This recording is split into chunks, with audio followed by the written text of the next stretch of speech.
శ్రోతలకు నా హృదయపూర్వక నమస్కారములు. మన శ్రోతలలో ఒక సోదరుడు ప్రశ్నను పంపడం జరిగింది. ఆ ప్రశ్న, నాకు మోక్షము ఎప్పుడు వస్తుందో చెప్పగలరా? ఇది వీరి ప్రశ్న. ఈ ప్రశ్నకు అనుబంధంగా వారు అనేక విషయాలు రాశారు. వాటితో మనకి అవసరం లేదు కనుక ఈ ప్రశ్న వరకు చదివి ఊరుకుంటున్నాను. నాకు మోక్షము ఎప్పుడు వస్తుందో చెప్పగలరా? ఫస్ట్ అసలు ఈ ప్రశ్న మనం ఎవరిని అడగకూడని ప్రశ్న. ఒకటి, ఎందుకని అడగకూడదు అంటే ఈ ప్రశ్నకి ఎవరు సమాధానం చెప్పలేరు. రెండు, ఎందుకని సమాధానం చెప్పలేరు అంటే అసలు మోక్షం అనేది వచ్చేది కాదు. మూడు, అదేంటి మోక్షం అనేది వచ్చేది కాకపోతే మరి ఎంత ఆత్మజ్ఞానము అనేటువంటి విషయము, మోక్షం అని, ఆత్మశక్తి అని, బ్రహ్మము అని ఎంత సబ్జెక్ట్ ఆత్మజ్ఞానం మీద నడుస్తుంది కదా, మరి అది వచ్చేది కాకపోవటం ఏంటి? అది వచ్చేదే కాదు, పొందేది కాదు, ఖచ్చితంగా ఇది సత్యం. మరి అప్పుడు ఈ సబ్జెక్ట్ అంతా దేనికి అంటే మోక్షం అనేది ఆల్రెడీ నీ యొక్క సంపూర్ణత్వము, నువ్వు పొందే ఉన్నటువంటి స్థితి, నువ్వు గమనించుకొని నీ సంపూర్ణ స్థితి. కాబట్టి నీకు మోక్షము ఎవరు ఇవ్వలేరు. మోక్షాన్ని నీకు ఎప్పుడు వస్తుందో ఎవరు చెప్పలేరు. మోక్షము గూర్చినటువంటి విషయములు అనుభవజ్ఞులైనటువంటి వాళ్ళు ఆ స్థితి ఎలా ఉంటుంది అని వివరించగలరు. మరి ఈ చెప్పబడుతున్న విషయాలన్నీ ఏంటి? సాధనలన్నీ ఏంటి? అనేక రకాల సాధనలు చెప్పబడుతున్నాయి కదా. అంటే చెప్పబడుతున్న విషయాలన్నీ ఏ ఏ స్థితులు మోక్షము కాదో చెప్పబడుతున్నాయి. మోక్షము కాని స్థితుల నుంచి నీ సంపూర్ణ స్థితి అయినటువంటి మోక్షము వరకు నిన్ను నువ్వు గమనించుకోవడానికి అనువుగా చెప్పబడుతున్న స్థితులు. అంటే మోక్షము కాని విషయాలు చెప్పబడుతున్నాయి. మోక్షం అనే విషయం చెప్పబడేది ఏమి లేదు. ఆల్రెడీ నువ్వు మోక్ష స్వరూపుడువే. ఒకవేళ మోక్షం అని మీరు అడిగితే, ఆత్మ అంటే ఆల్రెడీ నువ్వు ఆత్మస్వరూపుడువే ఒకవేళ మీరు ఆత్మ అనే పదం వాడితే. ఒకవేళ మీరు బ్రహ్మము అనే పదం వాడితే ఆల్రెడీ నువ్వు బ్రహ్మమువే అయి ఉన్నావు. ఒకవేళ మీరు శక్తి అనే పదం వాడితే ఆల్రెడీ నువ్వు శక్తివే అయి ఉన్నావు. అది లేకపోతే అసలు ఇక్కడ ఏమీ ఉండటానికే అవకాశం లేదు, నువ్వు కానీ, నేను కానీ, సృష్టి కానీ. కాబట్టి ఉన్నది అదే, ఉన్నది అదే, ఉన్నదంతా అదే. కానీ మనకు నేను ఉన్నాను, నేను ఎలా ఉన్నాను, ఈ విధముగా ఉన్నాను, ఈ స్వరూపములో ఉన్నాను, సృష్టిలో నాకు వలనే అనేకం ఉన్నవి, అదిగో వాటిలో రూపురేఖల భేదం ఉన్నవి, స్వరూప భేదములు ఉన్నవి, దృశ్య భేదములు ఉన్నవి, శబ్ద భేదములు ఉన్నవి, వాసనా భేదములు ఉన్నవి, స్పర్శాభేదములు ఉన్నవి, రుచుల భేదములు ఉన్నవి. అన్ని భేదములుగా, విభేదములుగా, అనేకములుగా ఉన్నవి అని నాకు అనిపిస్తున్నది గనుక, అందరికీ అనిపిస్తున్నది గనుక, అనిపిస్తున్నటువంటి ఆ విరోధ విభేద భావనని, అనేకత్వ భావనని, నేను ఇలా ఉన్నాను, ఇదిగో ఈ పరిమిత శరీరము మాత్రమే నేను, నాకు భిన్నముగా అపరిమిత అనంత సృష్టి అనేకముగా ఉన్నది అనే భావనలో స్థిరపడి ఉన్నటువంటి వ్యక్తికి, నాయన నువ్వు అనుకుంటున్న భావన సంపూర్ణ సత్యము కాదు, అది మోక్షము కాదు, అది ఆత్మ కాదు, అంటే అనంత ఆత్మశక్తి కాదు, అది బ్రహ్మము కాదు, అది విశ్వశక్తి కాదు, అది ప్రకృతి శక్తి కాదు, అంటే సంపూర్ణముగా కాదు అని చెబుతున్నారు. సంపూర్ణముగా కాదు. కాదు అన్నప్పుడు మళ్ళీ మీరు కానిది అసలు ఇక్కడ ఎందుకు ఉంటుంది? ఇప్పుడు మనం ఒక వేలు, మనకు కాలికి ఒక వేలు ఉంది, మనకు ఒక కాలు ఉంది. ఇప్పుడు ఈ వేలు మాత్రమే నేను, కాలు మాత్రమే నేను అంటామా? కాదుగా, శరీరం మొత్తం నేను. లేదా ఒక కన్ను మాత్రమే నేను, ఒక చెవు మాత్రమే నేను అంటామా? కాదుగా, శరీరం మొత్తం నేను. కానీ ఒక భాగం మాత్రమే నేనని అనుకుంటున్నాం అనుకోండి, అప్పుడు ఏం చెబుతారు? నాయన ఇది నువ్వు కాదు, మొత్తం శరీరం నువ్వే అని చెబుతున్నారు అంతే. అంటే అలా అర్థమవుతుంది ఆత్మజ్ఞానంలో. ఇది నువ్వు కాదు అంటే ఇది మాత్రమే నువ్వు కాదు అని అక్కడ. ఇప్పుడు కాలు నేను కాకపోతే మిగిలింది ఏంటి మరి? కాలు కూడా శరీరంలోనే ఉంది, వేలు కూడా శరీరంలోనే ఉంది, కన్ను కూడా శరీరంలోనే ఉంది, చెవు కూడా శరీరంలో ఉంది. ఆఖరికి కట్ చేసి అవతల పారేస్తూ ఉంటారు, హెయిర్ కటింగ్లు చేయించుకుంటూ ఉంటారు, ఆ జుట్టు కూడా నా శరీరంలోనే ఉంది. ఎంతో అందంగా దాన్ని రకరకాల స్టైల్స్లో హెయిర్ కట్ చేస్తూ ఉంటాను బ్యూటీ కోసం. అది కూడా నేనే, మొత్తంగా నాలోనే ఉంది, అంత కలిపితే నేను. అలాగే సంపూర్ణత్వముగా నువ్వు శరీరం కాదు, అంతే తప్ప శరీరం నువ్వు కాదు. నువ్వు శరీరమే, అందులో డౌట్ ఏం లేదు, అందులో అబద్ధము లేదు, అసత్యం లేదు. నువ్వు మొత్తంగా శరీరం నేనే అని అనుకుంటున్నావు గనక, శరీర సంబంధిత విషయాలు నేనే అని అనుకుంటున్నావు గనక, శరీరానికి భిన్నముగా అనేక ఉన్నాయని భావించుకుంటున్నావు గనుక, ఆ అనేకతలు నువ్వు కలిసి మొత్తం సృష్టి అంతా సత్యమని అనుకుంటున్నావు గనక, ఆ సత్యములో సుఖదుఖములకు లోనవుతూ పడిగొట్టుకుంటున్నావు గనుక, జీవితం మొత్తం అందులోనే గడిపి నేను సుఖాలకు లోనవుతున్నాను, నేను దుఃఖాలకు లోనవుతున్నానని, దుఃఖాలను తప్పించుకున్నామని, సుఖాలను పొందుదామని ప్రయత్నించుకుంటూ సాగుతున్నావు గనుక, అలా సాగుతూ మరణించిపోతూ మొత్తం ఈ సుదీర్ఘ జీవితంలో 1 రోజు కాదు, 2 రోజులు కాదు, 10 రోజులు కాదు, 100 రోజులు కాదు, 1000 రోజులు కాదు, 100 సంవత్సరములు, 90కో 80కో పోని, అంత సుదీర్ఘ జీవితమును కేవలము సుఖము దుఃఖము అనేటువంటి భావములలో దుఃఖములు తప్పించుకొనుట, సుఖములు పొందుట అనే దాని కొరకు ప్రయత్నిస్తూ కేవలము నేను ఈ శరీరము మాత్రమే అనే భావనతో సుదీర్ఘంగా బ్రతికి చావకూడదు అనుకుంటూ మరణ భయంతో చచ్చిపోతున్నావు. ఇదంతా నిజమని నమ్ముతున్నావు. అయితే ఇదంతా అబద్ధమా? జరుగుతున్నప్పుడు నువ్వు నిజం అనుకోకేమనుకుంటావు? ఇదంతా అబద్ధమని ఎవరు చెబుతారు?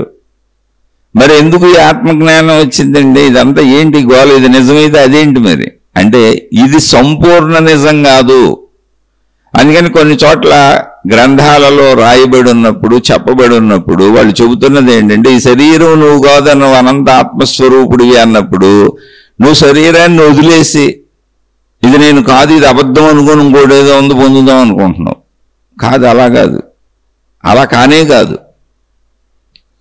అలా లేదు అసలు. ఇక్కడ ఇది కాదు అది అనేది ఇంకోటి లేదు. ఇక్కడ ఉన్నవన్నీ అదే, కనబడుతున్నవన్నీ అదే, ఉన్నవన్నీ అదే. ఉన్న వాటితో పాటు ఆ ఉన్నవాటి సంపూర్ణతను తెలుసుకో. ఉన్నవి ఉన్నట్టుగా తీసుకొని సత్యం అనుకో. నువ్వు ఉన్నావు, ఎలా ఉన్నావు? శరీరము నేనన్న భావనలో ఉన్నావు, దాన్నే సత్యం అనుకుంటున్నావు.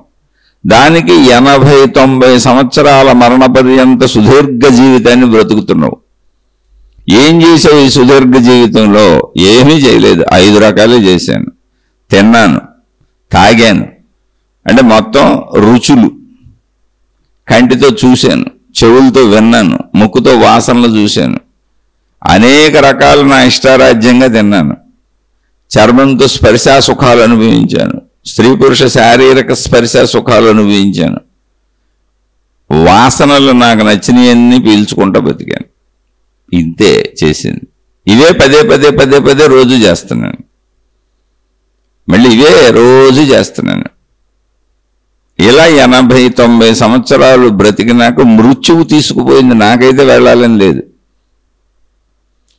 నేను ఇదే నిజం అనుకుంటున్నాను కనుక అటువంటి దానిని, అంటే ఈ నశించిపోయే నిరంతరము మార్పులకు లోనయ్యే శరీరమును నేను అనుకుంటున్న వారికి ఇదే సత్యం అనుకుంటూ, ఈ సత్యములో సుఖములను మాత్రమే పొందాలి, నేను సుఖంగా ఉండాలి, నా వాళ్ళు సుఖంగా ఉండాలి. నా వాళ్ళు అంటే నా సుఖము కోసము నేను పోగేసుకున్న వాళ్ళు, నా కుటుంబ సభ్యులు. మళ్ళీ అది కూడా నా సుఖం కోసమే. నా వాళ్ళు సుఖంగా ఉండాలి, నావి అంటే నా సంపదలు, నా వస్తువులు అన్ని భద్రంగా ఉండాలి. మళ్ళీ అవేందుకు? అవి కూడా నా సుఖం కోసమే. అంటే నా సుఖము కోసము నేను పోగేసుకున్న నా వాళ్ళు నావి అన్నీ బాగుండాలి అనే ప్రయత్నంతో 80-90 ఏళ్ళు జీవించాను. వాటిని రక్షించుకోవటానికి, ఇంకా పోగేసుకోవటానికి, పోగేసుకున్న వాటిని అనుభవించటానికి, అనుభవిస్తూ పోగేసుకుంటూ వాటిని రక్షించుకుంటూ, నిరంతరం అనుభవిస్తూ పోగేసుకుంటూ రక్షించుకుంటూ, ఇదే దినచర్య. ఇందులో ఇంకోటి కూడా ఉంది. ఎక్కడైనా దుఃఖానుభవాలు వస్తే తప్పించుకోవటానికి, మళ్ళీ వాటి నుంచి తప్పించుకోవడానికి వద్దు. నాకు బాధాకరమైన అనుభవాలను తప్పించుకోవటానికి, సుఖకరమైన అనుభవాలను పొందటానికి, పోగేసుకోవడానికి, రక్షించుకోవటానికి మొత్తం జీవితం ఇలా గడిపాను. హఠాత్తుగా 80కో 90కో 70కో 60కో ఎవరు పీక్కుపోయారో తెలీదు. అవన్నీ అక్కడ వదిలేశాను, టప్పన వెళ్ళిపోయాను. నేను అనుకున్న నా శరీరం ఇక్కడే ఉండిపోయింది. అదిగో నేను అనుకున్న నా శరీరం ఇక్కడే ఉండిపోయిందనే పాయింట్తో అసలు ఈ విషయం మొదలైంది. ఈ విషయం మొదలైంది అక్కడ. మోక్షం అనే విషయం మొదలైంది అక్కడ, ఆత్మ అనే విషయం మొదలైంది అక్కడ, బ్రహ్మము అనే విషయం మొదలైంది అక్కడ, శక్తి అనే విషయం మొదలైంది అక్కడ. మనిషికి అక్కడ డౌట్ వచ్చింది. ఆడు పోయాడు రైటే, నేను కూడా వాడిలాగానే పోయాను అంటే వాడు చనిపోయాడు అన్నవాడు అక్కడే ఉన్నాడు కదా, వాడి శరీరం అక్కడే ఉంది. ఇప్పుడు నేను బతుకున్న నేను దాన్నే కదా, నా శరీరాన్నే కదా నేను అనుకుంటున్నాను. మరి పోయినోడు శరీరం ఎదురుగా అక్కడే ఉంది కదా. ఇప్పుడు అసలు పోయినోడు ఎవడో, ఆ పోయినవాడు ఎవడో అన్నప్పుడు పోయినవాడు అక్కడే ఉన్నాడు, శరీరం అక్కడే ఉంది. దాంతోనే వాడు చిన్నప్పటి నుంచి బతికి ఉన్నాను అంటున్నాడు. బతుకుతున్నాను అంటున్నాడు. ప్రయత్నిస్తున్నాను అంటున్నాడు. పొందుతున్నాను అనుభవిస్తున్నాను అంటున్నాడు. అయ్యయ్యో పోగొట్టుకుంటున్నాను, దుఃఖపడుతున్నాను, పొందలేకపోతున్నాను, బాధపడుతున్నాను అంటున్నాడు. నిరంతరం నాకు రక్షించుకోవాలంటున్నాడు. ఆ రక్షణలకు తన సుఖభంగము కలగకుండా ఆ రక్షణలకు అనేక మంది దేవుళ్ళు, దేవతలు, మతములు, మార్గములు, విధానములు, గురువులు, మాతాజీలు ఇలాంటి వాళ్ళందరినీ తెచ్చేసుకున్నాడు. వాళ్ళందరూ పుట్టుకొచ్చేసారు. ఎందుకంటే ఈ రక్షణ, ఈ భయం, ఈ పోతయేమో అన్న భయం, నాకేమవుతుందో అన్న భయం, నాకు అన్నీ కావాలన్న ఆశకు అవి దొరకవేమో అన్న భయం. అందుకని ఈ భయానికి రక్షణకి దేవుళ్ళని తెచ్చుకున్నాడు, దేవతలను తెచ్చుకున్నాడు, మతాలను తెచ్చుకున్నాడు, మార్గాలను తెచ్చుకున్నాడు, విధానాలను తెచ్చుకున్నాడు, మాతాజీలని, గురువుల్ని, అనేక పేరులతో ఎంతో మందిని తెచ్చుకున్నాడు. ఏంటి, మనసుకు ఆలంబనగా ఊతకర్రలాగా వాళ్ళందరి చుట్టూ తిరుగుతున్నాడు. నిరంతరం రక్షించండి, కాపాడండి. ఇటేమో ప్రయత్నించుకుంటున్నాడు, పొందిందేమో అనుభవించుకుంటున్నాడు. పొందినవన్నీ పోకూడదని, మళ్ళీ ఇంకా పొందడానికి చేసే ప్రయత్నాలన్నీ సఫలీకృతం అవ్వాలని, తనకెప్పుడూ రక్షణ ఉండాలని, తనకు అసలు ఆ భయం అంటే మరణ భయం కానీ, తన పోతయన్న భయం కానీ ఉండకూడదని, ఆ భయానికి తనను రక్షించేవాళ్ళు కావాలని ఆ రక్షణ వ్యవస్థను తెచ్చుకున్నాడు. ఎందుకంటే అది తన చేతిలో లేదు కనుక బయట నుంచి రక్షణ వ్యవస్థని ఊహలతో నిర్మించుకున్నాడు. దానికి నమ్మకం అని పేరు పెట్టుకున్నాడు. అటువంటి వాళ్ళకి చెప్పబడింది మోక్షము, ఆత్మ, బ్రహ్మము, శక్తి. నాయన, అదంతా నీ సంపూర్ణత్వము కాదు, నీ పరిమితత్వంలో నువ్వు తయారు చేసుకున్నది. అదంతా ఒక కల్పన. ఏది కల్పన? శరీరము నువ్వు అన్నది అబద్ధం కాదు. శరీరము వరకు కల్పన ఏమి లేదు, ఉందగా శరీరం. మిగిలినవన్నీ ఇంకా కల్పనే, ఊహాత్మకమే. ఈ శరీరము నేననుకొని నువ్వు జీవించే విధానములు, భయాలు, ఆదుర్దాలు, కంగారులు, సుఖాలు, భోగాలు అన్నీ అసత్యమే. ఎందుకని అంటే పరిమిత భావన చేత నువ్వు భావించుకుంటున్నావు అవి. అందుకని నీకు నీ సంపూర్ణత్వాన్ని చెప్పాల్సి వచ్చింది. అది సంపూర్ణత్వము కాదు. అది చెప్పేటప్పుడు వచ్చిన ప్రాబ్లం ఏమైందంటే, ఇది కాదు అది అన్నట్టుగా అర్థమవుతుంది అందరికీ. భాషా పదాల వినియోగంలో, పుస్తకాల్లో కానీ గ్రంథాల్లో కానీ ఒక విషయాన్ని స్ట్రెస్ చేసి అంటే నొక్కి ఒక సత్యాన్ని చెప్పదలిచినప్పుడు, మహాత్ములు దాన్ని చెబుతున్నప్పుడు శరీరమునకు విలువ తగ్గించారు. ఎందుకు విలువ తగ్గించారు అన్నప్పుడు, విలువ ఎలా తగ్గింది కాదు, అది విలువ తక్కువగానే ఉంది. నువ్వే దానికి పూర్తి విలువ ఇచ్చి కూర్చున్నావు. 100కి 100 పాళ్ళు విలువ ఇచ్చేసావు నువ్వు దానికి. అంత విలువ లేదని చెబుతున్నారు వాళ్ళు. మిగిలిన విలువ, నీ విలువ వేరుగా ఉంది. శరీరమునకు అంత విలువ లేదు, నువ్వు మొత్తం విలువ ఇచ్చేసావు. అందుకని విలువను వాళ్ళు తగ్గించినట్టు కనపడుతుంది మనకి. అంతే తప్ప శరీరం అసలు లేదని కొట్టేలాళ్ళు. శరీరం ఉంది, కానీ నువ్వు అనుకున్నట్టుగా కాదు, మొత్తంగా నువ్వు 100% దానికి విలువ ఇచ్చినట్టుగా కాదు. అలా విలువ తగ్గించినప్పుడు ఏమర్థమవుతుందంటే శరీరము నువ్వు కాదు, నువ్వు శక్తివి అని చెబుతున్నారు. అంటే శరీరము మొత్తంగా నువ్వు కాదు, నువ్వు శక్తివి అని అక్కడ ఉద్దేశం. అది నీకు అలా అర్థమవుతుంది. వ్యాఖ్యాతలు కొంతమంది అలా చెబుతున్నారు, కొంతమంది సరిగ్గా అర్థమయ్యేట్టే చెబుతున్నారు. నాయన అది పూర్తిగా నువ్వు కాదు, ఇది అది కూడా నిజమే, అది ఉంటేనే ఇది సాధించగలవని. శరీరం లేకుండా ఏం సాధించడమే కుదరదు, అసలు అనుభవించడమే కుదరదు, గ్రహించడమే కుదరదు. కనుక శరీరము అనేటువంటి ఉపకరణము మనం ఉపయోగించుకుంటున్న వస్తువు. అంటే మనం అంటే నేను. మరి ఇప్పుడు మనం ఎవరు అసలు?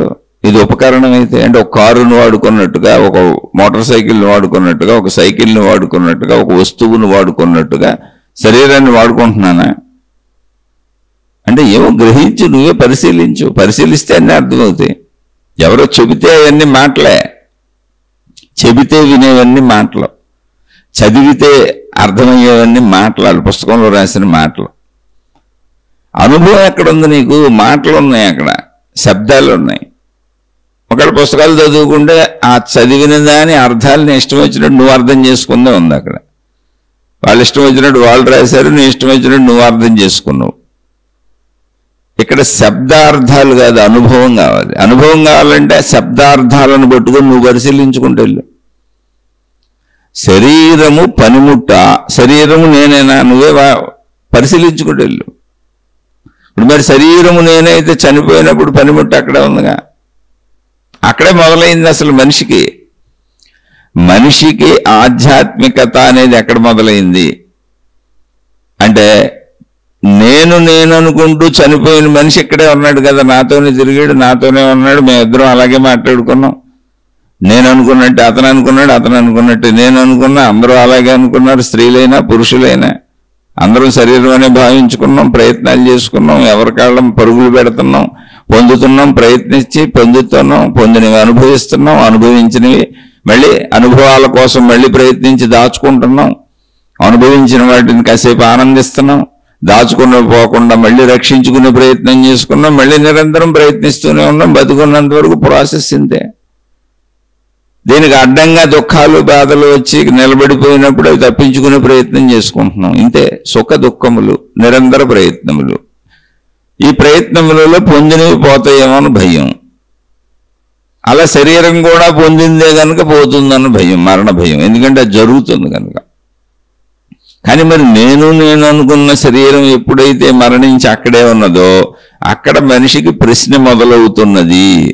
ఇప్పుడు మనకు కూడా నేను మరణించినాక ప్రశ్న మొదలవుద్ది అని అప్పుడు చూసుకుందామని అనుకున్నాం అనుకో, కుదరదు. మరణించినాక శరీరం లేకపోతే నీకు గ్రహించటమే లేదు. పక్క శరీరం మరణించినప్పుడు ప్రశ్న పుట్టింది.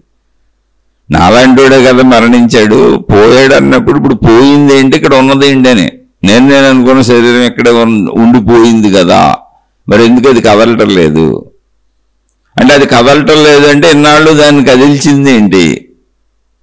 మరి ఇన్నాళ్ళు కదిలిందిగా, 70-80 ఏళ్ళు ఇక్కడే కదిలిందిగా, మరి కదిల్చింది ఏంటి? ఒక గరిటె, ఒక స్పూను దానంతట అది కదలలేదు. ఓ మోటార్ సైకిల్ దానంతట అది కదలలేదు. ఒక కారు దానంతట అది కదలలేదు. ఏ వస్తువు, ఏ వాహనము దానంతట అది కదలలేదు. అంటే దాన్ని కదిల్చేటువంటి వ్యక్తులు ఉంటారు అక్కడ. దాన్ని ఎవరో ఒకళ్ళు కదల్చాలి, అప్పుడు కానీ అది కదలదు.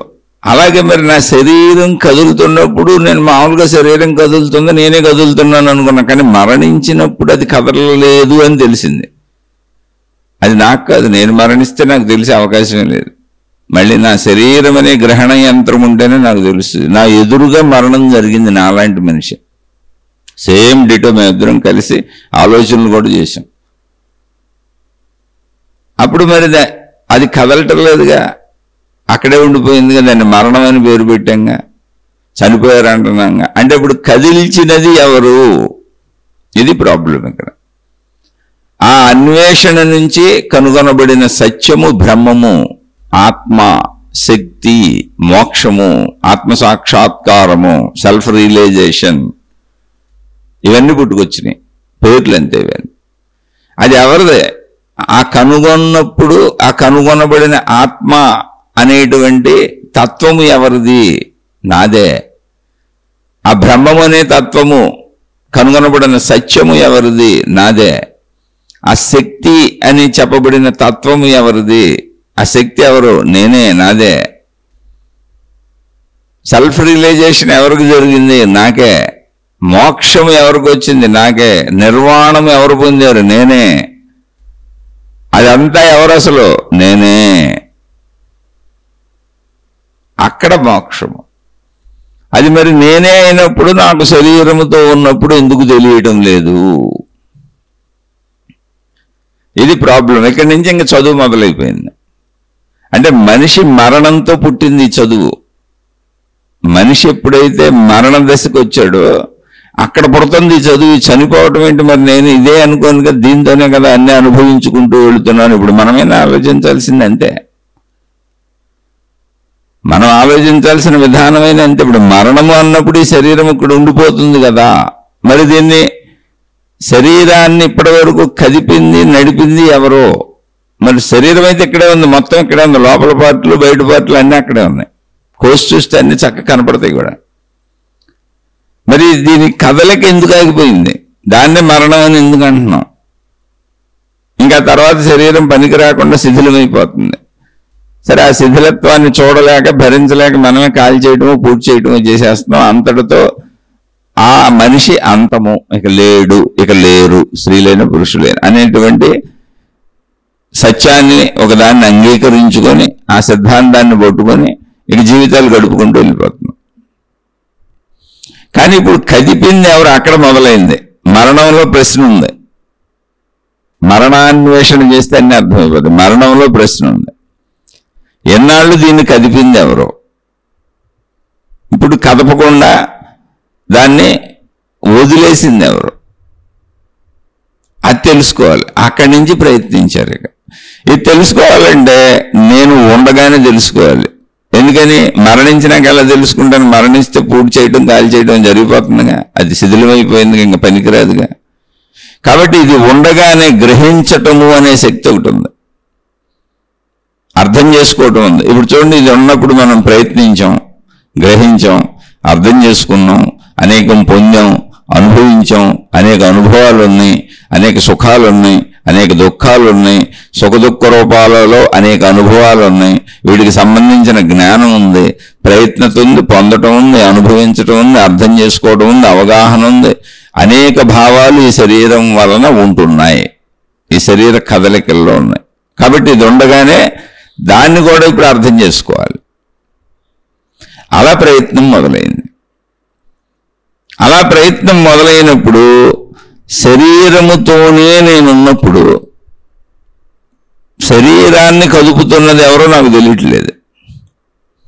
నేనే కదులుతున్నానని అనుకుంటున్నా. ఎందుకని? నాలోనే ఒక భావం, ఒక ఆలోచన పుడుతున్నది. నాలోనే ఒక భావం, ఒక ఆలోచన పుడుతున్నది. పుట్టిన భావం ఎక్కడున్నది? నాలో తెలీదు. ఎక్కడుందో తెలియదు. ఎలా ఉన్నది? అసలు తెలియదు. అసలు తెలియదు. ఎలా ఉందో తెలియదు, ఎక్కడ ఉందో తెలియదు. కానీ ఇటువంటి భావములు నాకు కోటాను కోట్ల లోపల పుడతానే ఉన్నాయి. పోనీ అవి ఏమన్నా భావములు నీకు సంబంధము లేకుండా కొత్తగా ఎక్కడి నుంచి అన్న పుడుతున్నాయా? కానే కాదు. మొత్తం అన్ని భావములు నాకు తెలిసినవే. నేను ఈ శరీరముతో పంచేంద్రియముల ద్వారా గ్రహించినటువంటి భావములు అన్నీ నాకు తెలిసిన భావములే. అవే మళ్ళీ పుడుతున్నాయి. నాకు తెలిసిన భావములే మళ్ళీ మళ్ళీ నాకు పుట్టి నా శరీరాన్ని కదుపుతున్నాయి. కానీ భావములు ఎలా ఉన్నాయో తెలియదు, ఎక్కడ ఉన్నాయో తెలియదు, ఏ రూపంలో ఉన్నాయో తెలియదు. కానీ భావములతోనే శరీరం నడుస్తుంది. అంటే నేనని నాకు తెలుస్తున్న శరీరం ఉంది, నేనని నాకు తెలుస్తూ నాకు అర్థం కాని అయోమయంలో ఉంచినటువంటి మనసు ఉంది. దాన్ని మనసు అన్నాం. భావములు ఉన్నాయి. ఆ భావముల సమూహముల మనసు అన్నాం. ఉందన్నదైతే గ్యారంటీ, నో డౌట్. ఎందుకంటే అందులో ఆలోచన పుట్టకపోతే అసలు నేనేం చేయలేను. కానీ ఎలా ఉందో తెలియదు, ఎక్కడ ఉందో తెలియదు. ఇప్పుడు ఆ తెలియంది మరి నేను కాదా? ఆ తెలియనిది నువ్వు కాదా? అక్కడ ప్రశ్న పుట్టింది మనిషికి. అంటే మరణంతో అసలు కదిలిందేంటి, కదిపిందేంటి, ఆగిపోయిందేంటి, నేను అనుకున్న శరీరం ఆగిపోయిందేంటి అని పుట్టిన ఆలోచన, దీన్ని కదిపిందేంటి అని పుట్టిన ఆలోచన, అన్వేషణ మనసు దగ్గరికి తెచ్చింది. ఇది ఎవరికి వాళ్ళే చేసుకోవాలి. ఎన్ని లక్షల సార్లు చెప్పుకున్నా ఏంటి ఉపయోగం? శబ్దముల వలన, మాటల వలన ఉపయోగం లేదు. అలాగే ఒక పుస్తకంలో పదములు చదవటం వలన, పదే పదే చదవటం వలన, వల్లి వేయటం వలన ఉపయోగం లేదు. అయితే అవి ఉపయోగపడతాయి ఎంతవరకు అంటే శ్రవణము, వినటం వరకు ఉపయోగపడతాయి. తర్వాత నువ్వు వాటిని మననము, నువ్వు గుర్తు చేసుకుంటూ నువ్వు మళ్ళీ ఇప్పుడు నిన్ను నువ్వు పరిశీలించుకుంటూ వెళ్ళాలి. వాటి ద్వారా నిన్ను పరిశీలించుకొని, అది ఎన్ని చెబుతుంది ఒకటే, నిన్ను నువ్వు పరిశీలించుకొని అనుభవాన్ని పొందు అని అన్నప్పుడు ఒక స్థిరముగా ఏం తెలుస్తుందంటే, శరీరము వలె లేనటువంటి, పంచేంద్రియముల వలె లేనటువంటి ఒక ప్రయత్నశీల చైతన్యవంతమైనది, ప్రయత్నశీలమైనది, అనుభవించగలిగినది, జ్ఞానము కలిగినది, గ్రహించగలిగిన జ్ఞానము కలిగినది నాలో ఉన్నది. దానినే శక్తి అని పిలిచారు. దానికి పెట్టబడిన పేరు శక్తి. ఎందుకంటే శక్తి అంటే చైతన్యము, కదలిక అని, ఎనర్జీ. అది ఇలా ఉంటుంది అలా ఉంటుంది అని చెప్పడానికి కుదరదు. అది అక్కడ మనిషి ఎవరికి వాళ్ళు అన్వేషించుకుంటూ ఇప్పుడు కూడా మళ్ళీ తెలుస్తుంది. ఇందులో ఒక అద్భుతమైన విషయం అసలు ఏమీ లేదు. రోజు మన యొక్క సంపూర్ణతని గుర్తు చేసుకోవడానికి మనం మాట్లాడుకోవటమే. ఇవన్నీ ఇంతకుముందు అనేక సార్లు చెప్పుకున్నవే. కానీ ఇంక ఎన్నిసార్లైనా ముందు ముందు కూడా చెప్పుకుంటూనే ఉంటాం. ఆ స్థితిని పొందే వరకు ఆ సంపూర్ణతని పొందాలి. ఒకవేళ ఆ సంపూర్ణతను పొందినా మళ్ళీ కోల్పోకుండా నిలుపుకోవాలి. ఒకసారి పొందేసినాక ఉండిపోద్ది అనుకోబాకండి. శరీరం ఉన్నంత వరకు ఆ సంపూర్ణతను అలా నిలుపుకోవాలి. ఏకత్వ భావంలో ఉండాలి. అదే తపస్సు. పొందటానికి తపస్సు చేయాలి, పొందినాక తపస్సు చేయాలి, పోగొట్టుకోకుండా. ఎందుకంటే శరీరం ఎప్పుడు పరిమిత భావనే. శరీరం పరిమితంగానే ఉంది, అది నిజమే. శరీరము నువ్వు కాదు, నువ్వు శక్తివి అని ఎందుకు చెబుతున్నారంటే, శరీరము నేనని మొత్తముగా నువ్వు అనుకుంటున్నావు కనుక 100% శరీరము నేనే. ఆ శరీరం చచ్చిపోద్ది, ఆ శరీరం శిథిలమైపోద్ది, ఆ శరీరానికి అన్నీ సమకూర్చాలి, ఆ శరీర సుఖాలన్నీ తీర్చుకోవాలి, ఆ శరీరానికి దుఃఖాలు రాకూడదు. కాబట్టి ఆ శరీరాన్ని పూర్తిగా నేను దుఃఖములు రాకుండా సుఖములు మాత్రమే వచ్చేలా, ఎటువంటి బాధలు భయములు లేకుండా చేసుకోలేకపోతున్నాను కనుక నా మనోకల్పితంగా ఊహాత్మకంగా నన్ను రక్షించే ఒక వ్యవస్థ ఉంటే బాగుండని నేను తయారు చేసుకున్న కల్పనాత్మక విషయములు, మతములు, మార్గములు, దేవుళ్ళు, గురువులు, మాతాజీలు కేవలము రక్షణ కోసం. నా మనసులోంచి, నా ఊహలోంచి పుట్టినవి, మానవ మస్తిష్కంలోంచి, మానవ ఊహలలోంచి వచ్చిన అనేకత్వములే. మళ్ళీ నా రక్షణ పూర్తిగా నా వల్ల కాటలేదు కాబట్టి, ఎందుకంటే ఈ శరీరం నేను అనుకుంటున్నాను కాబట్టి. కానీ మనసు వరకు వెళ్తే శక్తిని నేనని తెలిసింది. దానికి పెట్టబడిన పేరు శక్తి. అంటే ఇప్పుడు నేను శక్తిని అనేటువంటి విషయము కూడా నాకు అవగతం అవుతుంది రైటే. నువ్వు ఇప్పుడు ఇంతకుముందు శరీరము నేను అనుకున్నంత గాఢముగా శక్తిని నేను అనుకోగలుగుతున్నావా?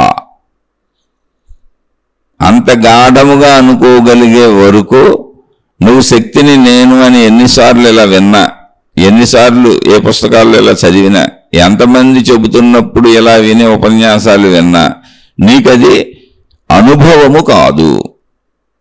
శరీరము నేను అన్నటువంటి గాఢ భావన ఎలా ఉన్నదో అంత గాఢముగా ఆ శక్తిని నేను లోపల భావములు పుడుతున్నది శక్తి స్వరూపము.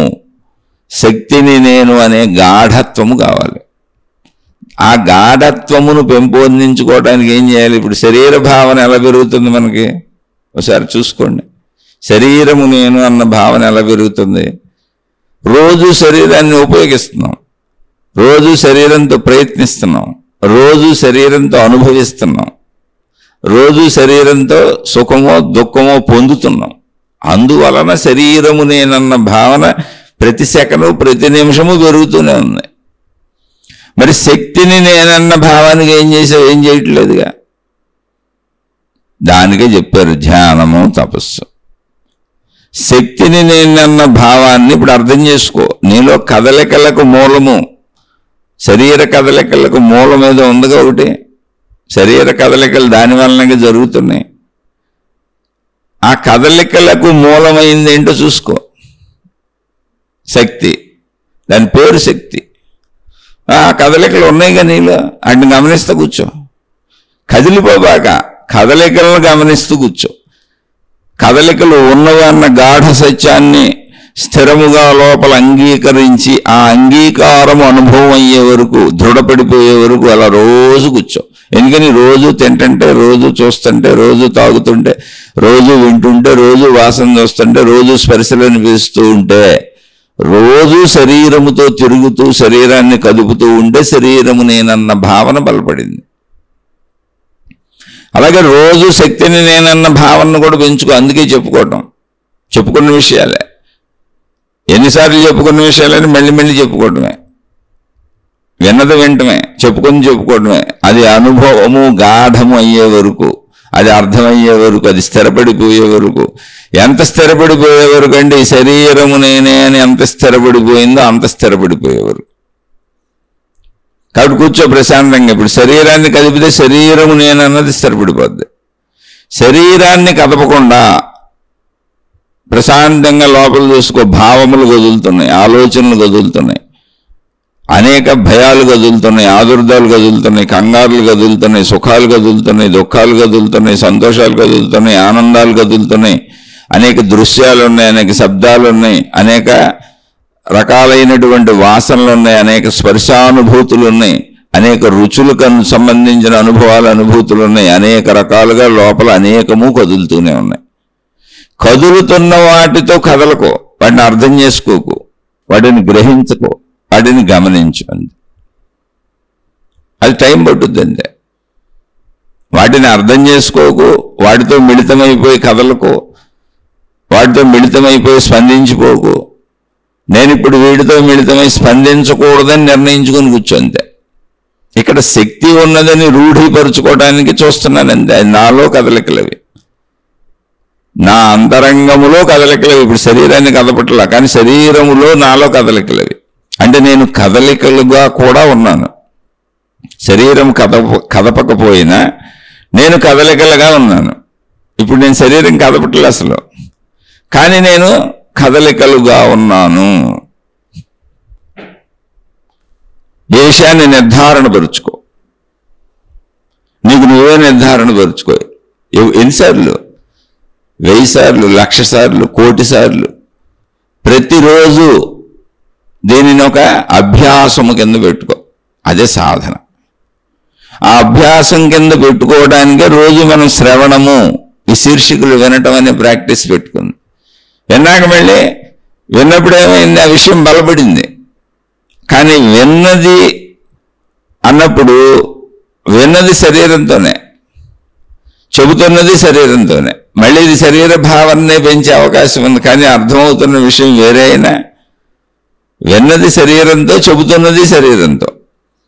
కాబట్టి శరీరాన్ని ఆపేసి మళ్ళీ ఇక వినటము, చదవటం అనే ప్రాసెస్ పక్కన పెట్టే కాసేపు విను. ఏం చేయాలో అది బలపడటానికి విను. అది నువ్వు ఏం విన్నా, అది ఏం చదివినా, నువ్వేం మాట్లాడినా అది మనసుగా నీ లోపలికి వెళ్ళిపోద్ది. ఇప్పుడు ప్రశాంతంగా కూర్చో. జస్ట్ మనసును గమనించంతే, ఏం చేయకు. నిన్ను నువ్వు గమనించుకంతే, ఏమీ చేయొద్దు అసలు. అయితే ఏమీ చేయకుండా ఎలా ఉండగలనండి? ఇంతకుముందు ఆలోచన రాగానే పరిగెట్టుకు వెళ్ళిపోయేదాన్ని. ఏ ఆలోచన వస్తే దానితో మిళితమైపోయి అది నేనే అనుకొని భయపు ఆలోచన వేస్తే భయపడిపోవటం, ఆదుర్ద, కంగారు, ఒత్తిడి, భయం, చికాకు, విసుగు, కోపం, ఈర్ష్య, అసూయ, ద్వేషం, ప్రేమ, వాత్సల్యం, దయ, కరుణ, జాలి, ఇలా ప్రతిదానికి స్పందించిపోతూ ఉంటానే. సుఖ దుఃఖ అనుభవాలకే, భయానుభవాలకే. ఊరికిన ఊహొస్తేనే అలా అయిపోతున్నానే, దాంతోనే కదుపుతున్నా కదా శరీరాన్ని. అదే ఇప్పుడు సాధనగా అభ్యాసంగా పెట్టుకున్నాం. ఏమని అంటే ఆ ఊహలు వస్తాయి, కానీ నేను శరీరాన్ని కదపనని కొంత టైం పెట్టుకున్నాం. శరీరాన్ని కదుపుకుంటూ మామూలుగా జీవిస్తాం, కానీ శరీరానికి ఎటువంటి ప్రమాదము లేని స్థితి ఒకటి పెట్టుకొని, శరీరానికి ఎటువంటి అవసరము లేనటువంటి ఒక స్థితి, తినేసి తాగేసి ప్రశాంతంగా కూర్చొని అవసరాలన్నీ తీర్చుకొని ప్రశాంతంగా కూర్చొని, ఇప్పుడు ఏ అవసరత లేదు, అలా నేను కూర్చున్న ప్లేసులో శరీరానికి ఎటువంటి హాని జరిగేది లేదు, భయము లేదు, అలా విశ్రాంతిగా కూర్చొని ఏకాంతంగా కూర్చొని కళ్ళు మూసుకొని నేను ఈ పావు గంటో అరగంటో గంటో మీ వీలుని బట్టి ఇప్పుడు నేను నన్ను గమనించుకుంటున్నాను. నేను శరీరమును కాను. కాను అంటే అర్థం ఏంటి? ప్రస్తుతానికి శరీరమును వదిలేశాను. ఇదే చెబుతున్నారు పుస్తకాల్లో, నువ్వు శరీరము కాదు, నువ్వు అనంతాత్మశక్తి అన్నప్పుడు కాదు అంటే ఇదంతా అబద్ధం అనేది ఎలాగ అసలు మనుషులకు అర్థం కావట్లా. అబద్ధం కాదు, ఇప్పుడు శరీరాన్ని ఉపయోగించుకో, ఆ శక్తినే చూడని వాళ్ళు చెబుతుందంటే ఇప్పుడు మనం అనుకుంటుందంటే. ఇప్పుడు నేను శరీరమును కాను అంటే శరీరమును వాటలు ఇంక దాన్ని మర్చిపోతున్నాను. కాను అనుకోకపోతే ఎలా మర్చిపోతాను? అందుకని నువ్వు శరీరము కాదు, నువ్వు అనంతాత్మశక్తి అని చెప్పేటప్పుడు వాళ్ళు మర్చిపోమని చెప్పారు, అంతే తప్ప అబద్ధం ఏం చేయట్లా. కాసేపు మర్చిపోవాలి. ఇప్పుడు మర్చిపోవాలంటే దాన్ని వదిలేయాలి. నేను శరీరమును కాను. ఇప్పుడు నేను కాను అని అలా కళ్ళు మూసుకు కూర్చున్నాను, లోపల నా భావాలన్నీ తెలుస్తున్నాయి. కాను అని నేను అనుకున్నంత మాత్రాన శరీర భావన పోయిందంటే కాదు. కాను అనుకోని కూర్చో అంతే, ఊరికనే అనుకో, ఊరికనే అనుకుంటామేగా ఏముంది అందులో, ఊరికనే అనుకో, అలా కూర్చో. ఎందుకని అది భావ గాఢతకు ఉపయోగపడుతుంది. పాము అనగానే భయం వేస్తుంది, పాము లేదు అక్కడ, కానీ పామును గుర్తు చేసుకుంటూ భయం వేస్తుంది. అలాగే ఇప్పుడు శరీరమును నేను కాను అని గుర్తు చేసుకో, భావానికి చెప్పు, శరీర భావం వైపు వెళ్లకుండా ఉండమని, అంతే దాని అర్థం. నువ్వు శరీరమును నేను అనుకుంటే శరీర భావానికి వెళ్ళిపోతుంటుంది. కాబట్టి శరీరమును నేను కాను, శరీరము నువ్వు కాదు అని ఎందుకు చెబుతున్నారంటే ఆ భావములోకి ప్రవేశించబాక అని. కాసేపు ఆ భావాన్ని వదిలి అందులోకి ప్రవేశించొద్దు అని.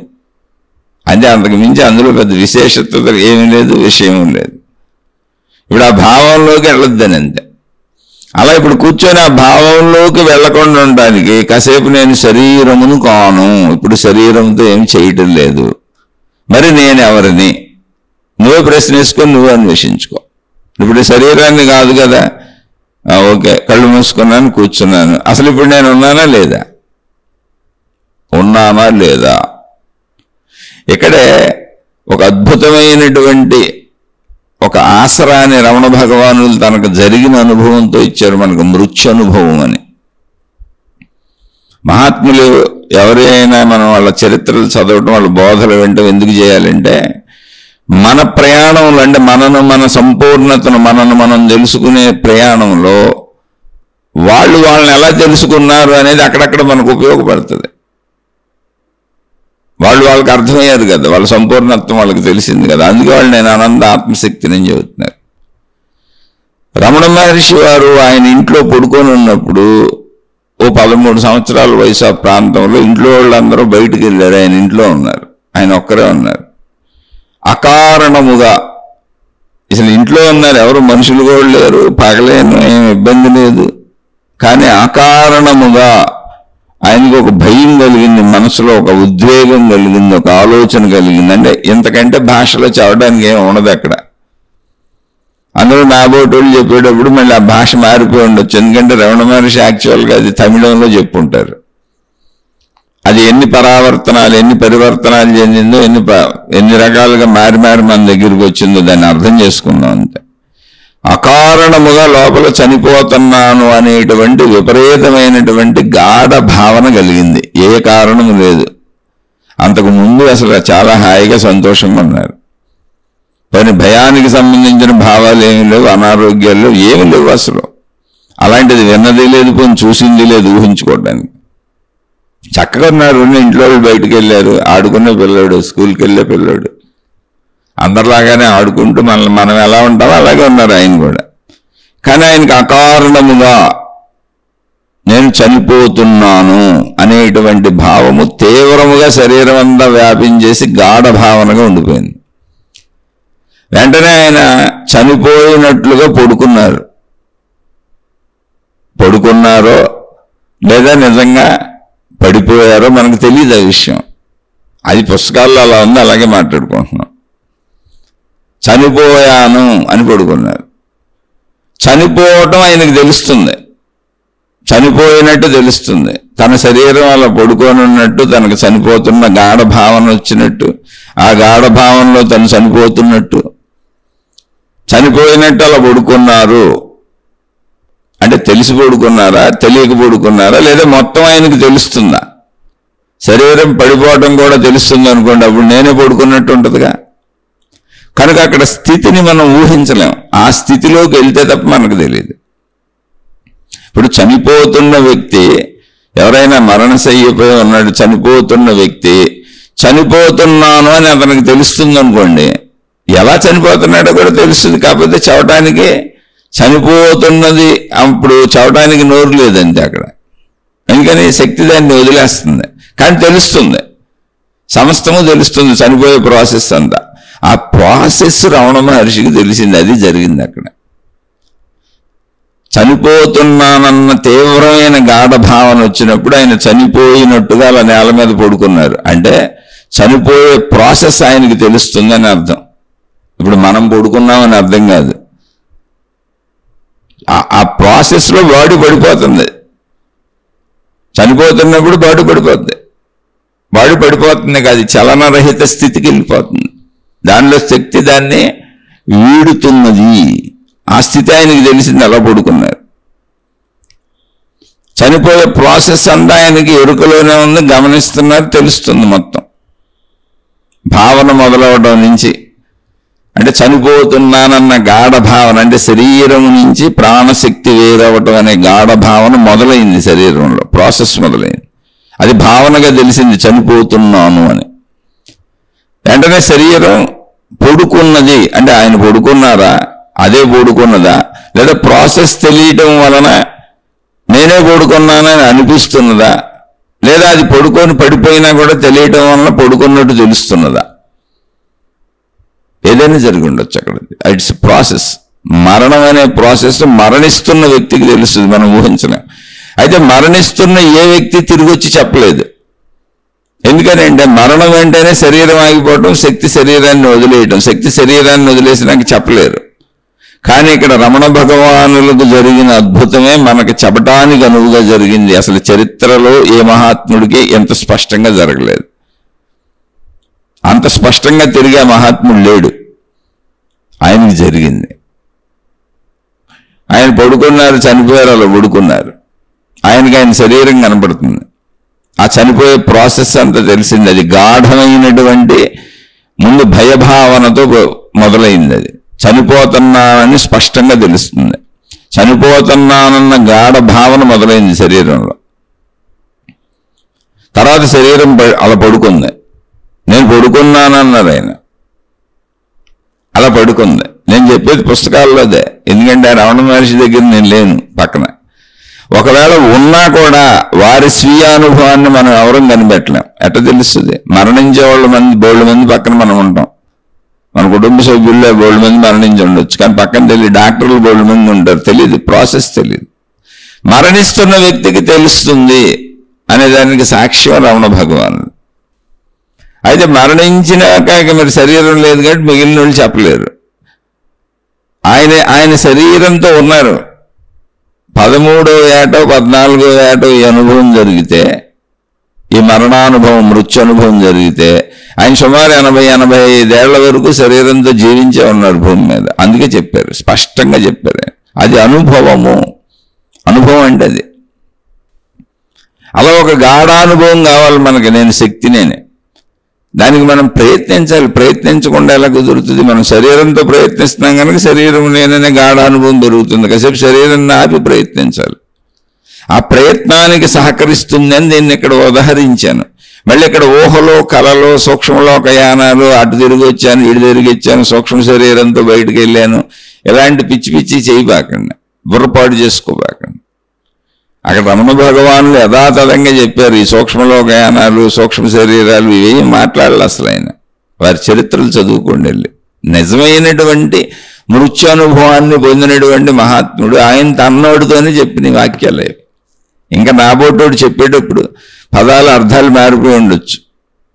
అసలు తమిళంలో దాన్ని ఎన్ని రకాల భాషల్లోకి తర్జుమై ఎంతమంది చెప్పి ఎంతమంది రాసి ఇలా సొంత భావాలు అందులో కూర్చి మందాక వచ్చిందో అది.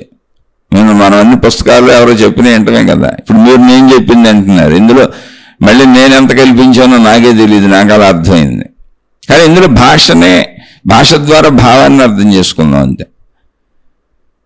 అప్పుడు రమణ భగవానుల శరీరం పడిపోయింది, అది కనబడుతుంది రమణ భగవానుడికి. అంటే తన పడిపోయిన శరీరాన్ని తానే చూసుకుంటున్నారు. ఇప్పుడు బతుకున్నప్పుడు మన శరీరాన్ని మనమే ఎలా చూసుకుంటున్నామో, తన పడిపోయిన శరీరం సంపూర్ణముగా తనకు కనబడుతుంది, తన మొహంతో సగం. మనం బతుకున్న శరీరంలో మనకు మొహం కనబడుతుంది, మిగిలిన శరీరాన్ని చూసుకోవచ్చు, మొత్తం కనబడుతుంది.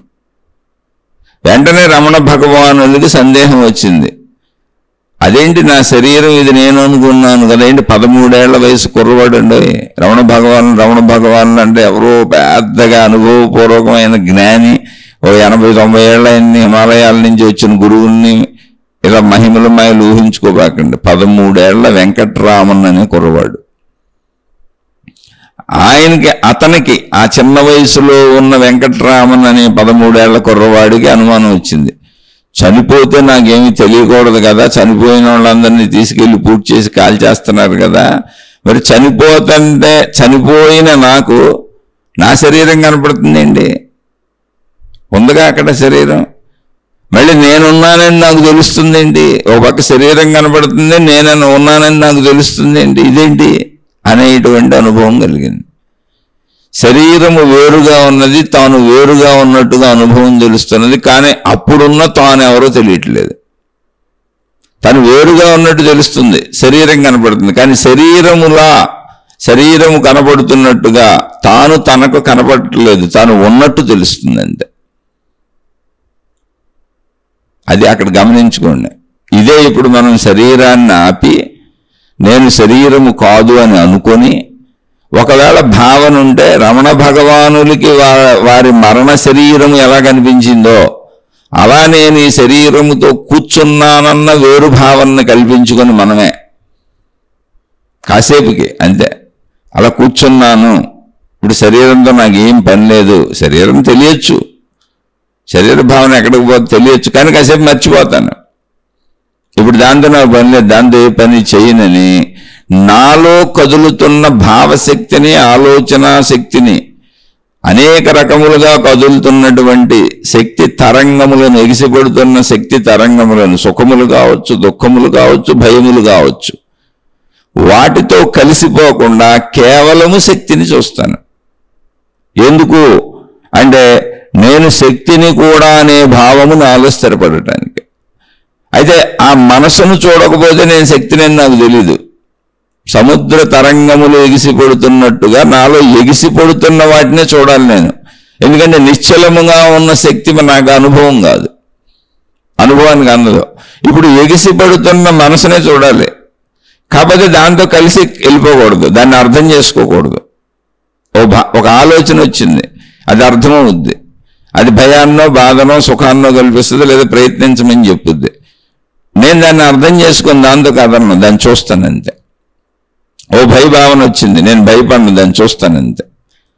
ఒక సుఖభావన వచ్చింది, నేను సుఖపడను, నేను దాన్ని చూస్తానంతే. ఓ దుఃఖ భావన వచ్చింది, నేను దుఃఖపడను, నేను దాన్ని చూస్తానంతే. ఏ భావన వచ్చినా నేను ఆ భావాన్ని అర్థం చేసుకోను, ఆ భావనలో భావాన్ని గ్రహించను, నేను దాన్ని చూస్తానంతే. ఇప్పుడు రమణ భగవానుడు అలా చూశారు తన శరీరాన్ని, అయితే అది ఆయనకి సహజంగా జరిగింది అంతే. అది మనకు సహజంగా జరగదని అనుకుంటున్నారా? ఎందుకు జరగదు? ప్రయత్నిస్తే ఖచ్చితంగా జరుగుద్ది, లేకపోతే ప్రయత్నించండి మిమ్మల్ని మీరు తెలుసుకోండి అని ఆయన ఎందుకు చెబుతారు, అనేక మంది ఎందుకు చెబుతారు? ఆత్మజ్ఞానం ఎందుకు ఉంటుంది? అసలు ఆత్మజ్ఞానం అనే సబ్జెక్టే ఉండేది కాదు. మహాత్ములు, ఋషులు, మునులు, యోగులని ఎవరన్నా అంటున్నామో ఇప్పుడు పేర్లు పెట్టుకొని, బోర్డులు పెట్టుకొని మేమే గురువులు అని వాళ్లే తగిలించేసుకొని పేస్టులకి, సబ్బులకి, వస్తువులకి ప్రచారాలు చేసినట్టు వాళ్ళే ప్రచారం చేసుకుని వాళ్ళు బొమ్మలు వేసుకున్న వాళ్ళని అసలు నమ్మకండి. నిజమైనటువంటి ఆత్మస్వరూపమును ఎరిగినటువంటి జ్ఞాని అసలు ప్రజలలో మీరు గుర్తించేలా తనను తాను ఉంచుకోడు, అంతే సింపుల్. మీరు గుర్తించలేరు, ఎక్కడో భాగ్యవశమును తగులుతారంతే. అది గుర్తించడం అసంభవం. ఎందుకని ఎలా గుర్తిస్తావు? అంతరంగం కదా అది అంతరంగం. శక్తి స్వరూపాన్ని నువ్వు శరీర రూపంలో ఈయన జ్ఞానేని ఎలా గుర్తిస్తావు? ఈవిడ జ్ఞానేని ఎలా గుర్తిస్తావు? ఒకవేళ వాళ్ళు చెబితే అది పక్కా మోసం. అసలు వాళ్ళు చెబుతున్న వాళ్ళు ఉంటే పక్కా మోసం, వాళ్ళు జోలికి వెళ్ళబాకండి. అందుకే నిన్ను నువ్వు తెలుసుకోవడం ఎప్పుడు సత్యం. ఆ సత్యానికి ఆసరాగా ఇప్పుడు రమణ భగవాను తీసుకున్నాం, అంతే తప్ప రమణ భగవాను చూద్దామని మనం ఏం ప్రయత్నించట్లా. నిన్ను నువ్వు చూసుకోవయ్యా అని చెప్పారు. అందులో ఇంకా అబద్ధమేముంది, మోసమేముంది? నన్ను గారు చూసుకోమంటుంది. ఆయనేం మన డబ్బులు అడగట్లా, మన సేవలు చేయమంటలు వచ్చి. నేను నన్ను చూసుకున్నాను, నాకు నేను తెలియబడ్డాను, నేను అనంత ఆత్మస్వరూపుడు, నన్ను ఎరుక కలిగింది. అలా నిన్ను నువ్వు చూసుకుంటే నీకు కూడా కలుగుద్ది, చూసుకోమని చెబుతున్నారు అంతే. అలా చూసుకోవటమే. ఇప్పుడు రమణ భగవానుల శరీరం పడిపోయింది, పడిపోయిన శరీరం ఆయనకు కనపడుతుంది. పడిపోయిన శరీరంలో తాను లేరు, తనకు మరణించాను అనేది తెలుస్తుంది. అప్పుడు అర్థమైంది, మరణించేది శరీరము. ఓకే, మరి నేనున్నానుగా, ఇప్పుడు నేనెవరు? ఈ అనుభవం మరణించిన వాళ్ళందరికీ కూడా ఉండొచ్చు. ఇక్కడ విషయం ఏంటంటే ఇది అద్భుతం కాదు, ఇటువంటి అనుభవం చనిపోయిన అందరికీ ఉండొచ్చు. కానీ వాళ్ళు మళ్ళీ శరీరముతో తిరిగి లేచి చెప్పిన వాళ్ళు ఎవరు భూమి మీద లేరు, ఇంత సహజముగా, మహిమలు అద్భుతాలు కాకుండా. ఆయనకి ఏమైంది? ఎందుకు మరణించింది శరీరం అని తెలిసింది స్పష్టంగా, కానీ తాను ఉన్నట్టు తెలుస్తుంది. ఇది మరణించిన అందరికీ కూడా తెలియచ్చు అంటున్నా, ఇందులో అద్భుతమేం లేదు.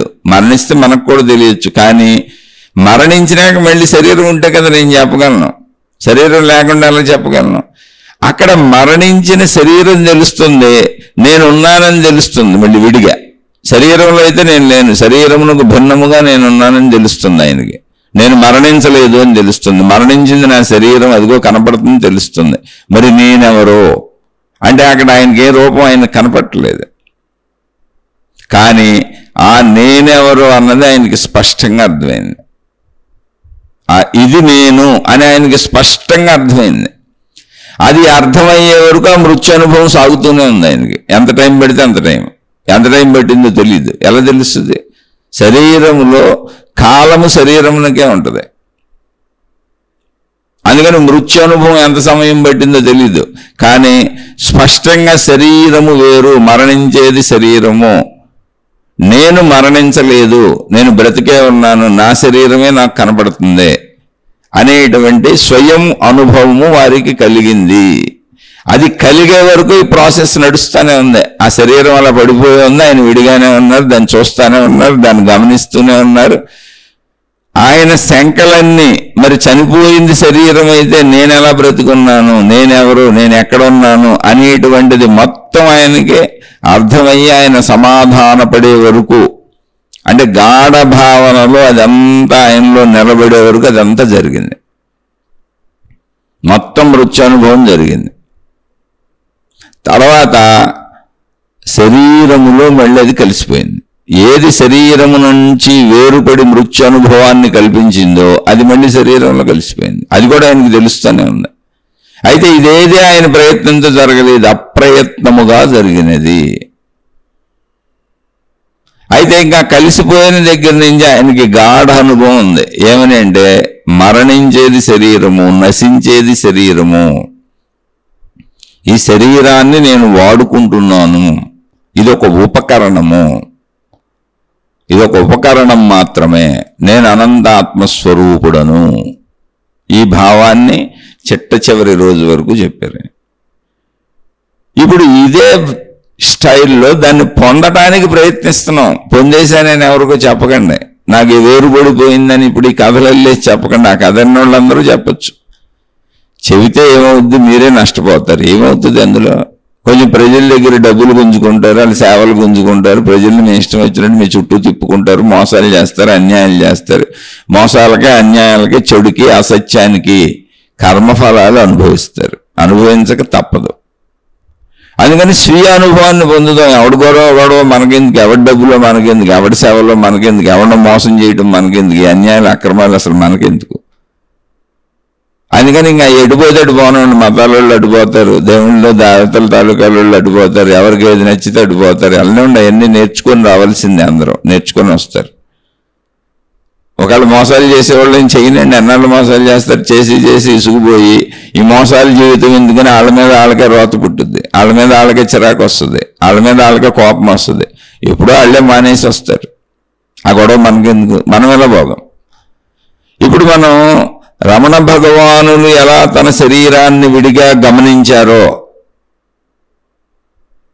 ఆయన శరీరం కనబడిందిగా ఆయనకి, తాను ఎలా విడిగా ఉన్నారో ఆ రెండు ఆయన స్పష్టంగా చెప్పారుగా. మళ్ళీ రెండు కలిసిపోయినాక కూడా ఆ స్పష్ట భావన అయితే ఆయనకి ఇంకా అనుభవం అయిపోయింది. పోలా ఆ స్పష్ట భావన అనుభవం అయ్యి ఆయన అనుమానాలన్నీ, మరి శరీరం పడిపోతే శరీరం నేను అనుకుంటున్నాను కదా, మరి ఇప్పుడు మరి నేనెవరో, ఈ నేను అనిపిస్తున్నది ఏమిటి, మళ్ళీ దీనికి ఎక్కడ ఆకారం కనపడతలేదు కదా, దీనికి ఎక్కడ పరిమితి కనపడతలేదు కదా, ఇదేంటి నేనన్న భావన అయితే ఉంది కదా, మరి మొత్తంగా ఇదంతా ఉన్నట్టే ఉంది, మరి దీనికి ఎక్కడ ఆకారం లేదు కదా, పరిమితి లేదు కదా, ఒక ఉనికిగా ఒక ఎరుకగా ఉన్నాను అనిపిస్తుంది తప్ప మిగిలింది ఏమి అనిపించట్లేదు కదా, కానీ ఉన్నాను అనిపిస్తుంది, నేను అనిపిస్తుంది కదా. అదంతా అన్ని అనుమానాలు తీరిపోయి నేను ఇది అని ఒక స్పష్ట భావన ఆయనకు వచ్చే వరకు జరిగింది. అది జరిగినాక మళ్ళీ శరీరంతో కలిసిపోయింది. అది జరిగినాక శరీరంతో కలిసిపోయింది. అలా మనం అంత గాఢానుభవం వచ్చే వరకు ప్రయత్నం చేస్తూనే ఉంటాం, ఇవి చెప్పుకుంటూనే ఉంటాం, అలా ట్రై చేస్తూనే ఉంటాం. ట్రై చేయటం ఏంటి, అభ్యాసము. ఏం ఊహించుకోవద్దు, అక్కడ ఎవరిని ఊహించుకోవద్దు, రమణ భగవాన్ కూడా ఊహించుకోవద్దు. మీ శరీరం కదా మీరు చూడాల్సింది, ఆయన శరీరం ఆయనకు కనపడింది. ఆ శరీరం నేను కాదనే అనుభవం ఆయనకి అయిపోయింది. అది మనకు కదా అనుభవాలు, అలాంటి అనుభవం మనకు అవ్వాలి ఇప్పుడు. అందుకే నిన్ను నువ్వు తెలుసుకో అని చెప్పారు ఆయన. ఆయన నిజంగా ఆయన నిన్ను నువ్వు తెలుసుకో, నేను అంటున్నావు కదా, నిజమైన నేను తెలుసుకో అని చెప్పారు. ఎందుకని నేను తెలుసుకున్నా నువ్వు తెలుసుకోమని చెప్పారు. అంతే తప్ప నన్ను అనుసరించు, నా వెనక వచ్చి నాకు డబ్బులు, నాకు సేవలు చెయ్యి, నాకు శిష్యుడు అయిపో, నేను నీకు దీక్షలు ఇస్తాను, నీకు ఆత్మ దీక్షలు ఇస్తాను, లేదా శక్తి దీక్షలు ఇస్తాను, బ్రహ్మ దీక్షలు ఇస్తాను, బ్రహ్మోపదేశాలు చేస్తాను, ఆత్మోపదేశాలు చేస్తాను, ఏం చెప్పాలి అసలు ఆయన. ఎందుకని నిజంగా అనుభవం పొందిన వాళ్ళు ఎందుకు చెబుతారు, ఏముంటుంది అందులో, నువ్వు తెలుసుకుంటే అయిపోద్ది. దానికి కావాల్సిన ఏమన్నా డౌట్లు వస్తే అడుగు చెబుతాను, ఎందుకంటే నేను ఆ మార్గంలో ముందు ప్రయాణించి వెళ్ళాను కనుక. నాకు నీ చిల్లరలతోనూ నీ సేవలతో నాకేం పని లేదు, అసలు నీతోనే నాకు పని లేదు. ఎందుకని నేను అనంత ఆత్మశక్తి స్వరూపుణ్ణి అయితే ఒకరితో నాకు పనే ఉంటుంది. శరీరంతో ఉన్నాను కనుక నువ్వు అడిగితే చెబుతాను, నువ్వు అడగకపోతే అసలు ఆ కథలకు కూడా నాలో లేదు. నువ్వు అడిగినా కూడా ఒక్కోసారి నేను కదలను, మేలకుండా కూర్చుంటాను, ఎందుకంటే ఆ స్థిరత నన్ను కదపదు.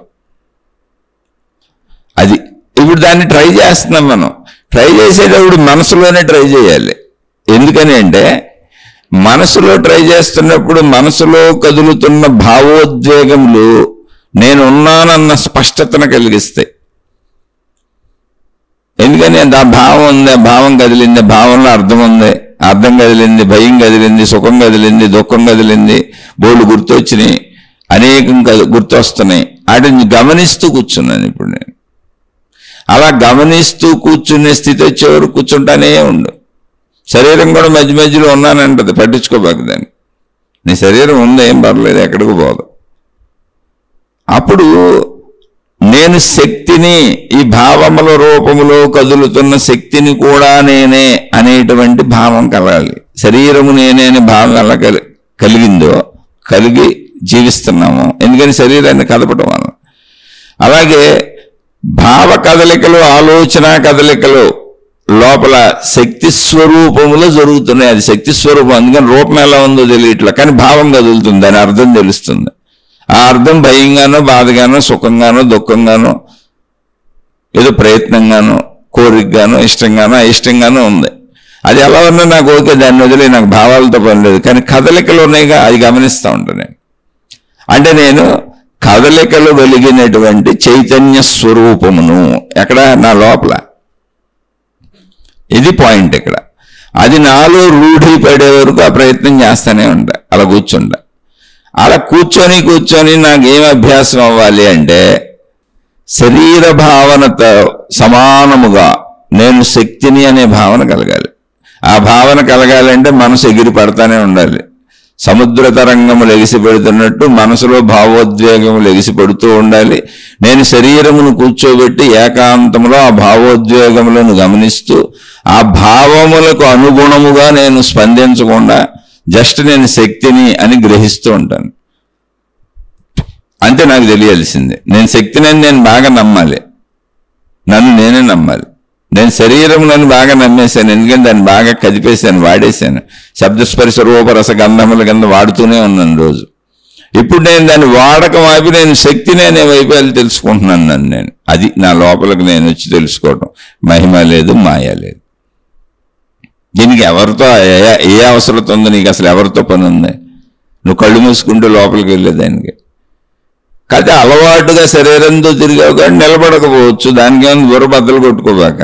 అలా వెళ్తుంది, సహజం. అలవాటుగా శరీరంతో కదిలేవాళ్ళం కదా, అందుకని భావాలకు స్పందించడం అలవాటు అయిపోయింది. కాబట్టి కొత్తలో కొంచెం ఆ అలవాటు ప్రకారం స్పందించేసినట్టు ఉంటుంది, కానీ నువ్వే కదా ఏకాంతంగా వచ్చి కూర్చున్నావు, చక్కగా తలుపులు వేసి కూర్చున్నావు, చక్కగా నీకు అవసరమైతే ఫ్యానో ఏసీనో కంఫర్ట్గా పెట్టి కూర్చో, ఎటువంటి ఇబ్బంది లేకుండా చక్కగా సుఖాసనంలో కూర్చో. అంటే నీకు ఎలా సుఖకరమైతే అలా కూర్చో. నువ్వే నిర్ణయించు కూర్చున్నావుగా, శరీరానికి ప్రమాదం లేని స్థితిలో కూర్చున్నావు, శారీరక అవసరాలు ఆకలి దప్పికలు అన్నీ తీర్చుకొని కూర్చున్నావు. కాసేపు కూర్చో. జస్ట్ ఊరికి నా మనసును గమనించి ఆ ఎగిసిపడుతున్న మనసులోని ఆలోచనలు భావాలన్నీ కూడా శక్తి స్వరూపము. అంటే నేను శరీరం ఒక్కటే కాదు, నేను శక్తిని అనే భావాన్ని కూడా పెంచుకో. ఎగిరిపడతా ఉంటే చూడటం గమనించి ఆ భావాన్ని పెంచుకో. అలా ఆ భావాన్ని పెంచుకుంటూ ముందుకు వెళితే రమణ భగవానులకి ఎలా అయితే తన శరీరము వేరు, తాను వేరు, తాను అనంత ఆత్మశక్తి స్వరూపముననే భావము స్థిరపడిందో ఆ వైపు మన ప్రయాణం సాగుతుంది. అదే మన లోపలికి నీ లోపలికి నువ్వు వెళ్ళన్నారు ఆయన. నీ ఆలోచనల మూలాన్ని పట్టుకున్నారు. ముందు అసలు ఆలోచనలు పట్టుకుంటే కదా, ఇప్పుడు మనం ఆలోచనలు పట్టుకుంటున్నాం. మనం ఇప్పుడు ఏం చేస్తున్నామంటే ఆలోచనలను పట్టుకుంటున్నాం అంతే. ఆలోచనలను పట్టుకుంటే ఏమైంది? ఆలోచనల్లో అర్థాన్ని పట్టుకోకూడదు, ఆలోచనల్లో భావాన్ని పట్టుకోకూడదు. ఆలోచనల్లో దేన్ని భావాన్ని అర్థాన్ని పట్టుకున్నావో తదనుగుణముగా శరీరమును స్పందింపజేసేస్తావు, కదిలిపోతావు. అవి పట్టుకోబాక, ఆ భావాలు వదిలే. ఇప్పుడు ఒకవేళ కొత్తలో పట్టుకున్నా అలా నేను ఉన్న కూర్చున్నా నేనే కావాలని ఆ భావాలు ఇప్పుడు నన్ను ఏం చేస్తాయని వదిలే. కొన్ని రోజులకి నేను వీటిని గమనించదలిచానంతే. ఎందుకని? నేను శక్తిని తెలియటానికి. ఈ ఆలోచనలు దేనికి సాక్ష్యము అంటే నాలో ఉన్న చైతన్యమునకు, శక్తికి సాక్ష్యములు. సరే, ఎగిసిపడినాయి ఆలోచనలు, అలా ఎగిసిపడినాయి.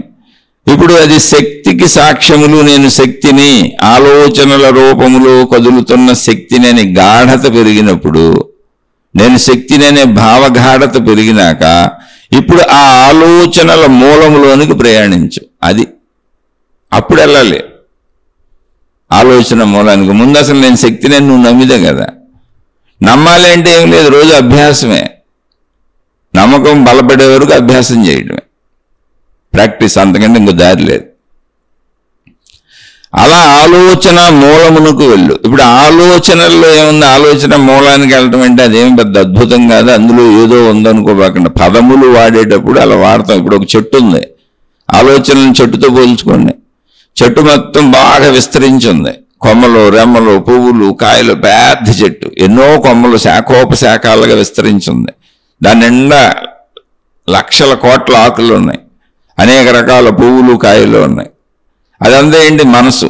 విభిన్న ఆలోచనలతో అనేకంగా విస్తరించి ఉన్న మనసు.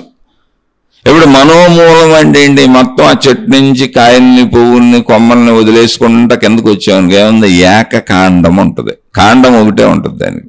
ఆ కాండము నుంచి అనేకముగా విస్తరించింది చెట్టు.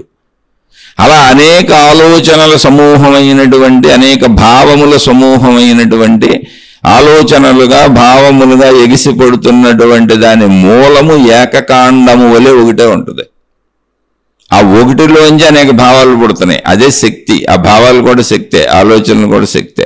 కాకపోతే అనేకముగా ఎందుకు పుడుతున్నాయి అంటే మనం లోపల వేసుకున్నప్పుడు అనేకముగా వేసుకున్నాం. దృశ్యములుగా, శబ్దములుగా, రుచులుగా, స్పర్శలుగా, అనేక అనుభవములుగా, అలా విడివిడిగా అనేకములుగా చిన్న చిన్నగా పరిమితిగా వేసుకున్నాం. అందుకనే అవి కూడా చిన్న చిన్నగా పరిమితిగా అనేకములుగా బయటకు వస్తున్నాయి. మనం ఎలా వేసుకున్నాం అలాగే వస్తున్నాయి. కానీ వేసుకున్నది ఎక్కడ? శక్తితో. అందువలన ఆలోచనల మూలం కలిపో. ఆలోచనలన్నీ శక్తిలోంచి ఎగిసిపడుతున్న పరిమితాలు. ముందు వాటిని గమనించడం వల్ల నేను శక్తిని నిర్ధారణ జరిగింది. ఇప్పుడు వాటి మూలమునకు వెళ్ళు. మూలములో ఏముంది? ఆ మూలమునకు వెళ్ళటం అంటే ఏంటంటే చెట్టు నుంచి కాండమునకు వచ్చినట్టు అక్కడ ఏం లేదు. ఆలోచనలకి వదిలేశాను, భావాలు వదిలేశాను. ఆలోచనకు నేను స్పందించను. ఇప్పుడు ఆలోచనలో అర్థాన్ని వదిలేసి, ఆలోచనలో భావాన్ని వదిలేసి నేను శక్తిని అని కూర్చుంటే అక్కడ ఏముంది? ఒకసారి నేను శక్తిని అని కూర్చో, అక్కడ ఏముంది? ఆలోచనల్లో భావం తీసేసాను అనుకో, ఏముంటుంది? శక్తి ఉంటుంది. ఆలోచనల్లో రూపాలు, శబ్దాలు తీసేసాను. స్పర్శలు తీసేసాను. రూపాలు, దృశ్యాలన్నీ తీసేసాను. శబ్ద, స్పర్శ, రూప, రస, రుచులన్నీ తీసేసాను. గంధము అంటే వాసనలన్నీ తీసేసాను. అంటే మొత్తం నాకు గుర్తున్నవన్నీ తీసేసాను. అదే ఆలోచన మూలము అన్నాం. అందులో తీసేయకుండా ఉన్నప్పుడు ఆలోచనలు విడివిడిగా కనబడతాయి. కొమ్మలు, రెమ్మలు, ఆకులు, పువ్వులు, కాయల్లాగా అనేకంగా కనబడతాయి. ఇప్పుడు అనేకాన్ని తీసేసాను. ఏకత్వ కాండం దర్శనం అవుద్ది. ఏకత్వమే దర్శనం అవుద్ది. అది ఉంది. ఎందుకంటే ఇవన్నీ అందులోనే ఉన్నాయిగా. అందులో నేను తీసేసింది అర్థాలేగా. భావాల అర్థాలు తీసేసాను, గ్రహించడం మానేశాను దాన్ని. అప్పుడు ఆలోచనలకు ఆధారమైన శక్తి అక్కడే ఉందిగా, భావాలకు ఆధారమైన శక్తి అక్కడే ఉందిగా. ఆ శక్తిలోంచి దృశ్యాలు తీసేసినప్పుడు, ఆ శక్తిలోంచి అర్థాలు తీసేసినప్పుడు, ఆ శక్తిలోంచి అంటే ఆ భావముల్లోంచి శబ్దస్పర్శ రూపరసగంధముల తాలూకు గుర్తులన్నీ తీసేసినప్పుడు, చిహ్నాలన్నీ తీసేసినప్పుడు, అనుభవాలన్నీ తీసేసినప్పుడు ఏముంది? అక్కడ శక్తి ఉన్నది.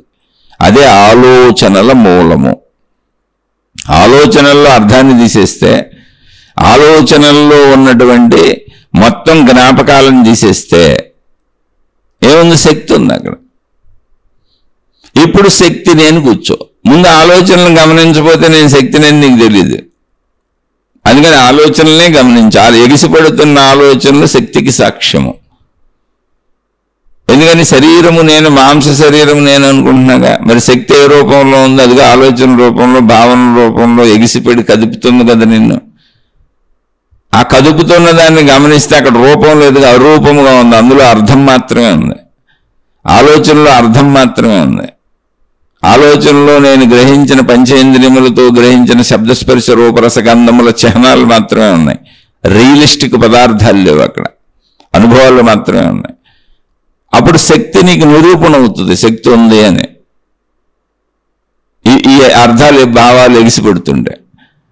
ఇప్పుడు ఎగిసిపడుతూ నేను శక్తిని, ఆ మనసును పట్టుకొని నేను శక్తిని అని నిర్ధారణ చెందినాక ఇప్పుడు ఎగిసిపడుతున్న ఆలోచనల్ని, భావాలని వదిలేసాయి. వాటి మూలానికి వెళ్ళిపో. మూలం అంటే ఏంటి? అవి ఉండటానికి అవకాశం ఏది ఇచ్చిందో దాంట్లో వెళ్ళిపో. ఇప్పుడు ఈ భావాలన్నీ ఎక్కడున్నాయి?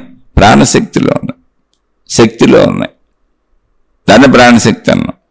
అది ఉందగనుకునే శరీరం కదిలి ఆ అనుభవాలను తెచ్చుకోగలుగుతుంది. అది ఉందగనుకునే తిరిగి ఈ అనుభవాలు మళ్ళీ పైకి ఎగిసిపడి శక్తిలోంచి శరీరాన్ని కదుపుతున్నాయి. ఇదంతా ఒక ప్రాసెస్. శరీరం వెళ్ళి అనుభవాలు తెచ్చుకుంటుంది, అనుభవాలు మళ్ళీ శరీరాన్ని కదుపుతూ ఉంటాయి. ఇప్పుడు అనుభవాలను చూస్తూ నేను శక్తిని అని పెట్టుకో. శరీర భావాన్ని వదిలేసి వచ్చేసాం మనం.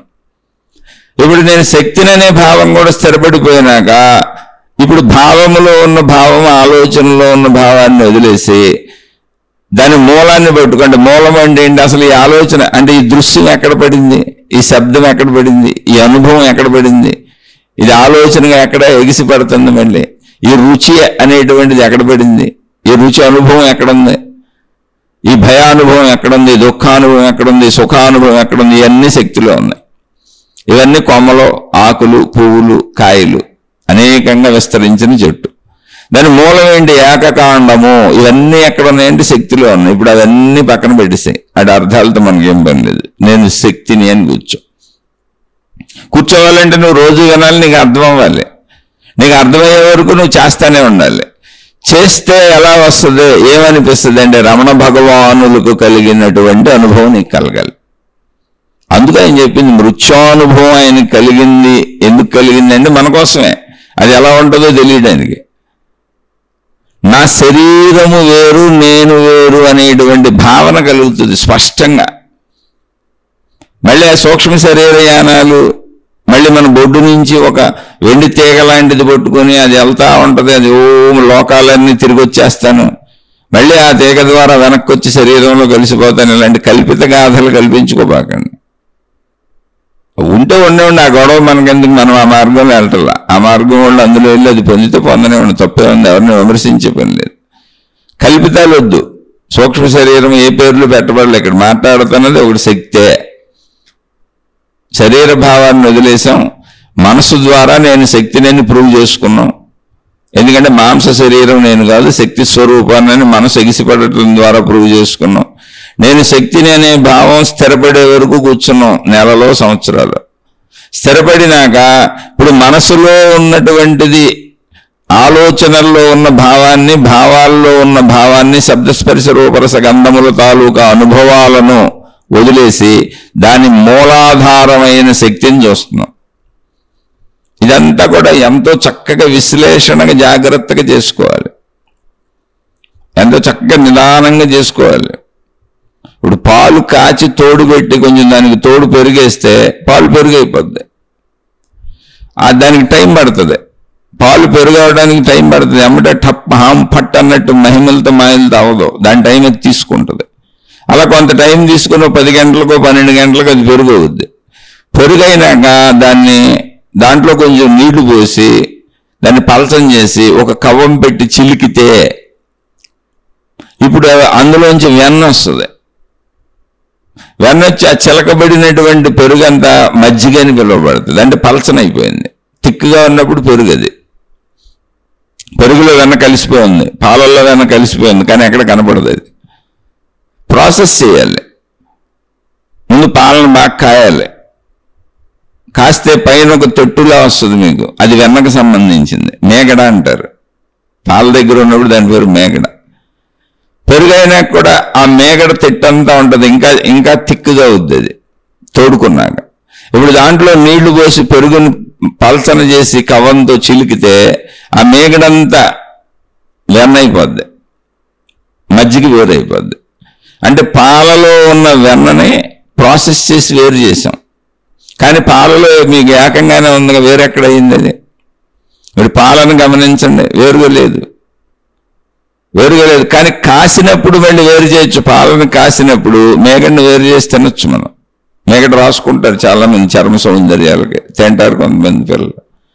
అలాగే పెరుగు అయిపోయినప్పుడు కూడా పైన ఉన్న మేగడ తిట్టుని తీసుకొని తినొచ్చు. పెరుగప్పుడు కూడా కొంత విడిగా తెలుస్తుంది అది. కానీ వెన్న రూపాన్ని సంతరించుకోవాలా. చిలికినప్పుడు మాత్రమే మొత్తం పాలలో ఉన్నదంతా వెన్న కింద వేరుగాను, మజ్జిగ వేరుగాను, సంపూర్ణమైనటువంటి ఘన పదార్థంగా ఇది వేరైపోద్ది, ద్రవ పదార్థంగా అది వేరైపోద్ది. ప్రాసెస్ అది. అలా మనలో కూడా నేను శరీరమును, నేను ఆత్మను అనేటువంటి భావన వేరువేరుగా కలగాలంటే ప్రాసెస్ జరగాలి. ఇప్పుడు పాల స్థితిలో ఉన్నాం మనం. ఇందులో అద్భుతం లేదు, మయం లేదు, మాయ లేదు. ఇప్పుడు ఆ వెన్నని కాస్తే నెయ్యి వస్తుంది. మళ్ళీ ఆ నెయ్యి కూడా ఎక్కడి నుంచి వచ్చింది? వెన్నని మళ్ళీ వేడి చేయాలి, దానిని కాయాలి. అప్పుడు అందులోంచి నెయ్యి తయారవుతుంది.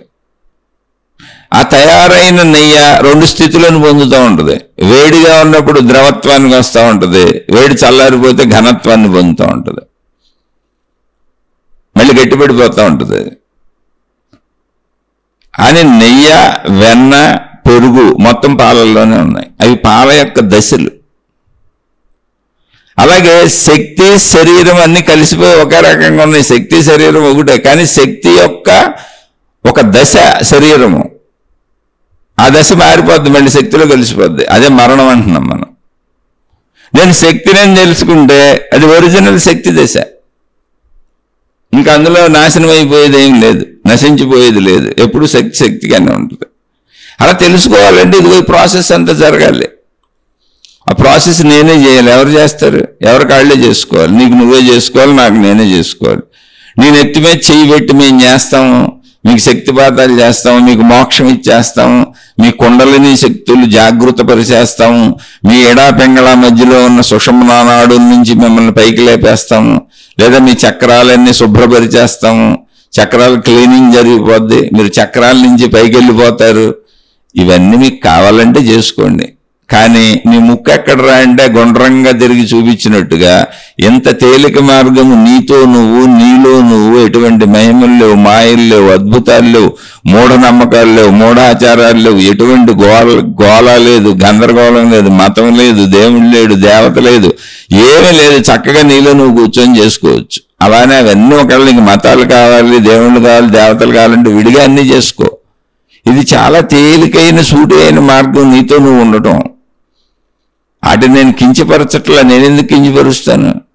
సృష్టిలో ఉన్న అన్ని అవసరం. ఇప్పుడు నేను శరీరంతో బతకాలంటే అన్ని తినద్దు, అన్ని తాగొద్దు. అప్పుడేముంది? నేను తిరుగుతున్నప్పుడు భూమాతాన్ని నమస్కరించుకుంటాను, తప్పే ఉంది అందులో. నేను గాలి పీల్చుకున్నప్పుడు వాయుదేవుడు అని నమస్కరించుకుంటాను, తప్పే ఉంది అందులో. నేను బతుకుతున్నప్పుడు సూర్యదేవుడు అని ఒక నమస్కారం చేస్తాను, తప్పే ఉంది అందులో. అలా నేను వినియోగించుకుంటున్న, నేను బతకడానికి ఆధారమైన ఈ శరీరం బ్రతకడానికి ఆధారమైన సర్వస్వమును దైవీ దేవతలుగా భావములు కల్పించుకు చేసుకుంటాను, తప్పే ఉంది. దానికి ఏ మతాలు పెట్టుకుంటాను, ఆ తప్పు లేదు. అది ఇంకో మార్గం.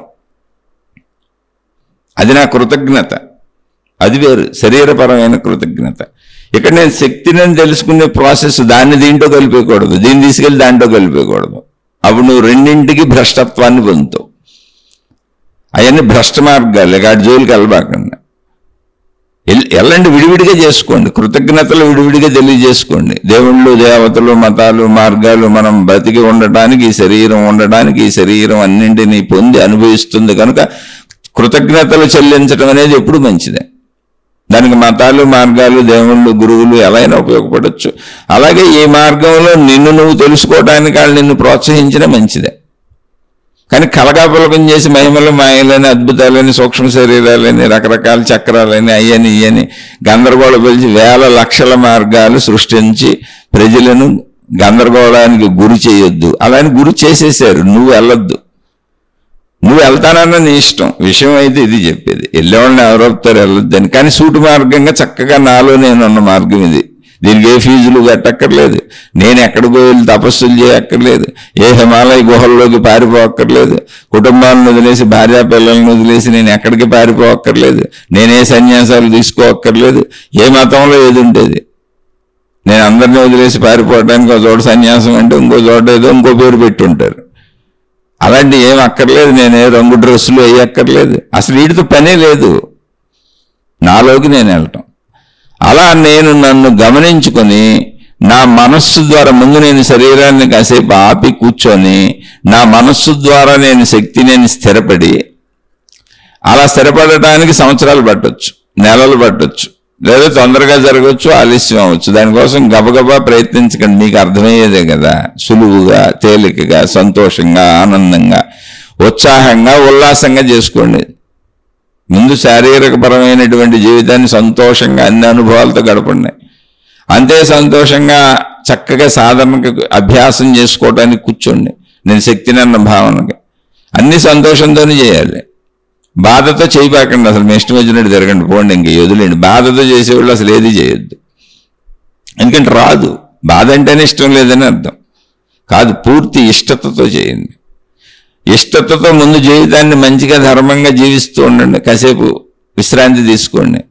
అరగంటో గంటో దీనికి కేటాయించుకోండి, లేకపోతే ఒక పావు గంట కేటాయించుకోండి.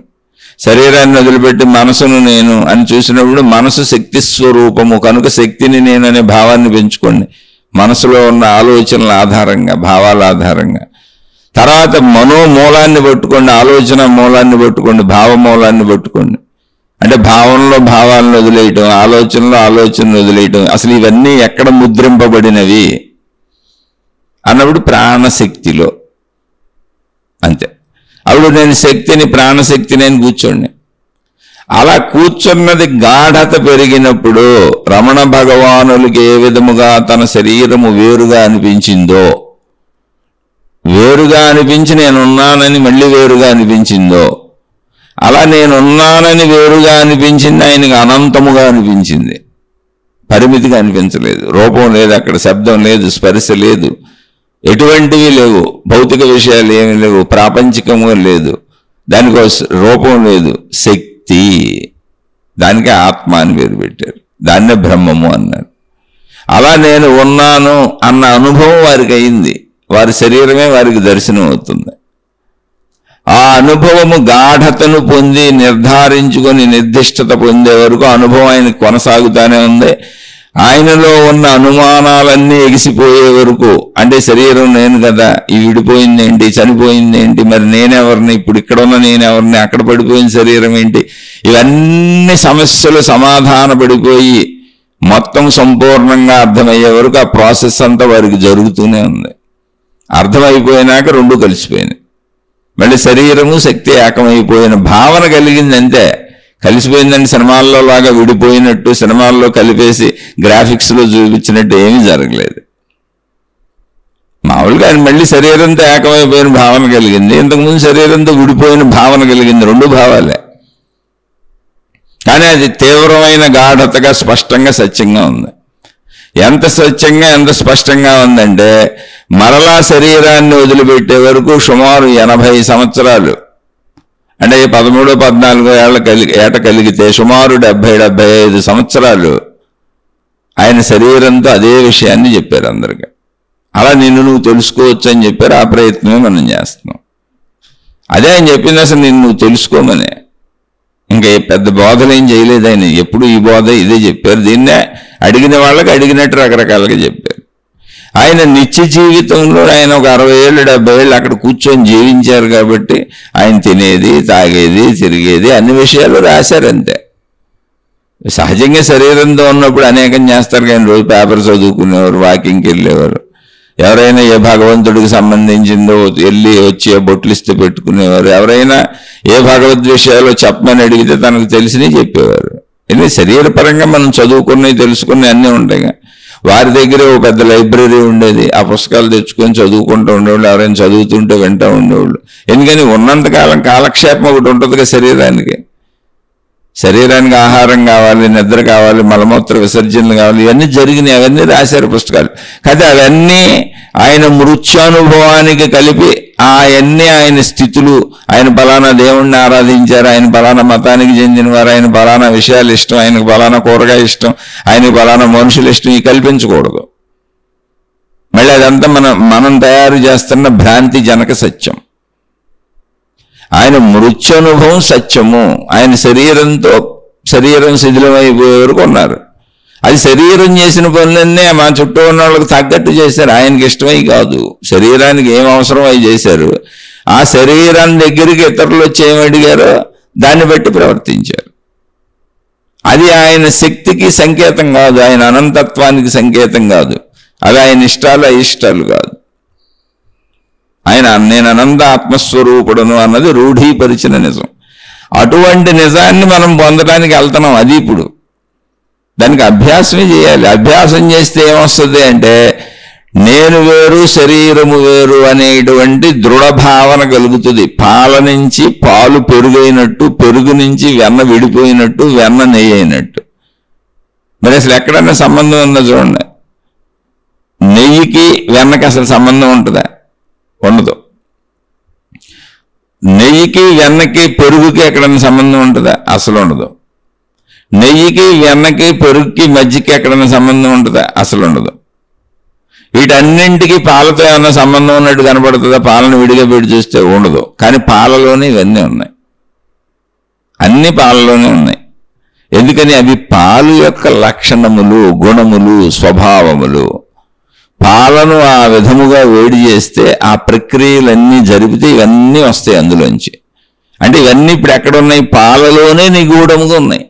ఇప్పుడు నెయ్యి ఎక్కడుంది? పాలలోనే ఉంది. మరి నాకు కనపడతలేదు, ఎలా తీయాలి దాన్ని బయటకు? ఆ ప్రక్రియ చేయాలి. వెన్న ఎక్కడుంది? పాలలోనే ఉంది. మరి నాకు కనపడతలేదే, ఆ ప్రక్రియ చేయాలి. పెరుగు ఎక్కడ ఎక్కడుంది? పాలలోనే ఉంది. మరి నాకు ఇప్పుడు కనపడతలేదే. ఆ ప్రక్రియ చెయ్యాలి, దాని టైం దానికి పడుతుంది. అది పాలలోనే పాల యొక్క లక్షణములు గుణములు దాని అంతర్భాగమై పాల యొక్క శక్తులు పెరుగు, పాల యొక్క శక్తి వెన్న, పాల యొక్క శక్తి నెయ్య, అలా దాని శక్తులన్నీ దానిలోనే నిగూఢముగా ఉన్నాయి. వాటిని ఆ పాలను ఆ ప్రక్రియకు గురి చేసినప్పుడు దాని శక్తులు బయటకు వస్తాయి. అవి శక్తులు అంటారా, గుణములు అంటారా, స్వభావములు అంటారా, మీ ఇష్టం, మీరు ఏమైనా చెప్పుకోవచ్చు. అవి బయటకు వస్తాయి. అలా మనలో ఉన్నటువంటి మన శక్తిని మనం తెలుసుకోవాలి అంటే మనలోకి మనం ప్రవేశించి పాలలా మన శరీరం ఉందనుకోండి. ఇప్పుడు దీనికి తోడు పెట్టండి, మనసు తోడు పెట్టండి. అంటే శరీరాన్ని వదిలేసి మనసుకి వెళ్ళండి. తోడు పెడితే ఏమైంది? ఇప్పుడు పెరుగవుద్ది. అంటే నేను శక్తిని అనే భావన మనసు ద్వారా స్థిరపరుచుకోండి. ఉన్న ఉదాహరణ చెబుతున్నా, ఇదేం పెద్ద విషయం కాదు. పాలన అన్నాం కాబట్టి మనసులో ఎగిసిపడుతున్న తరంగముల ద్వారా శరీరం, మాంస శరీరం నేను కాదు, లోపల ఆలోచన శరీరం ఒకటి ఉంది. శరీరం అంటే మళ్ళీ మీరు సూక్ష్మ శరీరం అని వెళ్ళిపోతారని ఆ పదం వాడతల. శక్తి ఆలోచనల రూపంలో ఉంది. ఆ శక్తిని నేను అని దృఢపరుచుకోండి ముందు. అలా దృఢపరుచుకున్నాక ఆలోచనలలో ఉన్న భావాలను కూడా వదిలేసేయండి, ఆలోచనలు వదిలేసేయండి. ఓన్లీ ఖాళీ శక్తి భావంలో కూర్చోండి. ఎందుకని శక్తిని నేనని స్థిరపడిందిగా. ఇప్పుడు అర్థాలు ఇంకా ఎగిసిపట్టాలు అలలతో మనకు పని లేదు. శక్తిని నేను అని కూర్చోండి. ఎంతవరకు కూర్చోవాలి అంటే శక్తిని నేను, శరీరం వేరు, ఈ ఆలోచనలు వేరు, ఈ మనసు వేరు అని నాకు స్పష్టంగా అర్థమయ్యే వరకు. అంటే వెన్న వచ్చే వరకు చిలుకుతూనే ఉండాలి. తోడు పెట్టాలి, వెన్న రావాలి, వెన్న కాస్తే నెయ్యి అవ్వాలి, నెయ్యి రావాలి, వెన్న రావాలి, పెరుగు అవ్వాలి. ఇదంతా అయ్యే వరకు జరుగుతూనే ఉండాలి. అప్పుడు సాధన పూర్తవుతుంది. ఆ అనుభవం ఎవరికి అవుతుంది? నాకే అవుతుంది. ఎలా అవుతుంది? వేరు వేరు అని స్పష్టంగా తెలుస్తుంది. వేరులన్నీ కలిసే ఉన్నాయని స్పష్టంగా తెలుస్తుంది. నెయ్యి వేరు, వెన్న వేరు, పెరుగు వేరు, పాలు వేరు తెలుస్తూనే ఉంటుంది. మజ్జిగ వేరు, అన్నీ తెలుస్తాయి. కానీ ఇవన్నీ పాలల్లోనే ఉన్నాయని కూడా తెలుస్తుంది. అలాగే నా శరీరం వేరు, నా మనసు వేరు, నా ఆలోచనలు వేరు, శబ్దస్పర్శ రూపరస గంధములతో నేను చూసింది వేరు, ప్రపంచమంతా వేరు, సృష్టి వేరు, అన్ని వేరువేరుగా తెలుస్తాయి. కానీ మొత్తం నా అనంత ఆత్మశక్తి అనే పాలలోనే ఉన్నాయని తెలుస్తుంది. అలా వేరుగా తెలియటం, ఆ వేరన్నీ ఇందులోనే ఉన్నాయని తెలియటం, అనేకత్వంలో ఏకత్వము, ఏకత్వములో అనేకత్వము అర్థమవుతుంది, అనుభవం అవుతుంది. అలా అనుభవం అయ్యే వరకు సాధన చేస్తూనే ఉండండి. ఈ మధ్యలో మహిమలని, మాయలని, గోళలు సృష్టించుకోబాకండి. రకరకాలు సృష్టించుకుంటే పక్కకు పోతాం, సాధన పాడైపోద్ది. అసలైన దాన్ని పొందలేం, పనికిరాని చెత్త అంతా పోగేసుకుంటాం. అందుకని మనకు అవసరమైంది తప్ప అనవసరమైనవి ఎక్కువ తెలుసుకోవటం కూడా ప్రమాదమే. అందుకని జ్ఞానము కూడా ఎంత అవసరమో అంతే తెలుసుకోవాలి. అధికంగా తెలుసుకుంటే జ్ఞానం కూడా ప్రమాదమే. ఆ జ్ఞానం ఎక్కువగా తెలుసుకున్న వాళ్ళే పండితులు.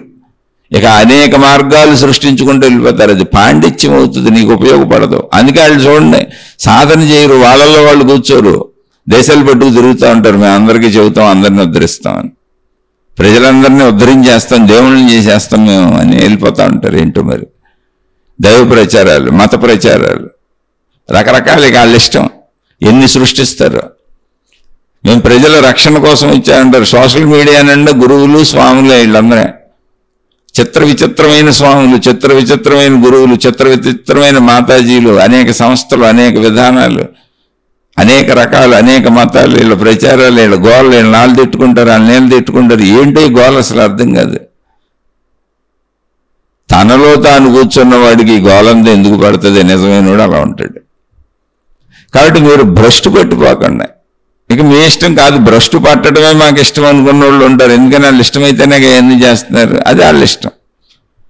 వాళ్ళు ఎవరిని మనం కాదనక్కర్, వాళ్ళకి అది ఇష్టమైంది చేసుకుంటున్నారు.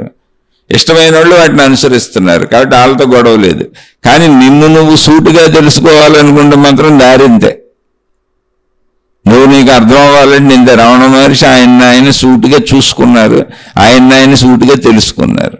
అది ఆయనకి 13-14 ఏళ్ల వయసుకే అయిపోయింది. సమస్త సందేహాలు తీరే వరకు మృత్యానుభవం అనే ప్రాసెస్ జరుగుతూనే ఉంది. ఆ ప్రాసెస్ ఏంటి అన్నది మళ్ళీ సినిమాల్లో లాగా ఊహించుకోబాకండి. శరీరము నుంచి విడిపోయిన భావన, శరీరము వేరుగా కనబడుతున్న భావన, భావన అనే పదం స్పష్టంగా వాడుతున్నాను. మరలా శరీరముతో కలిసిపోయిన భావన స్పష్టంగా ఎలాగే జరుగుద్ది, మనకు అలాగే జరుగుద్ది.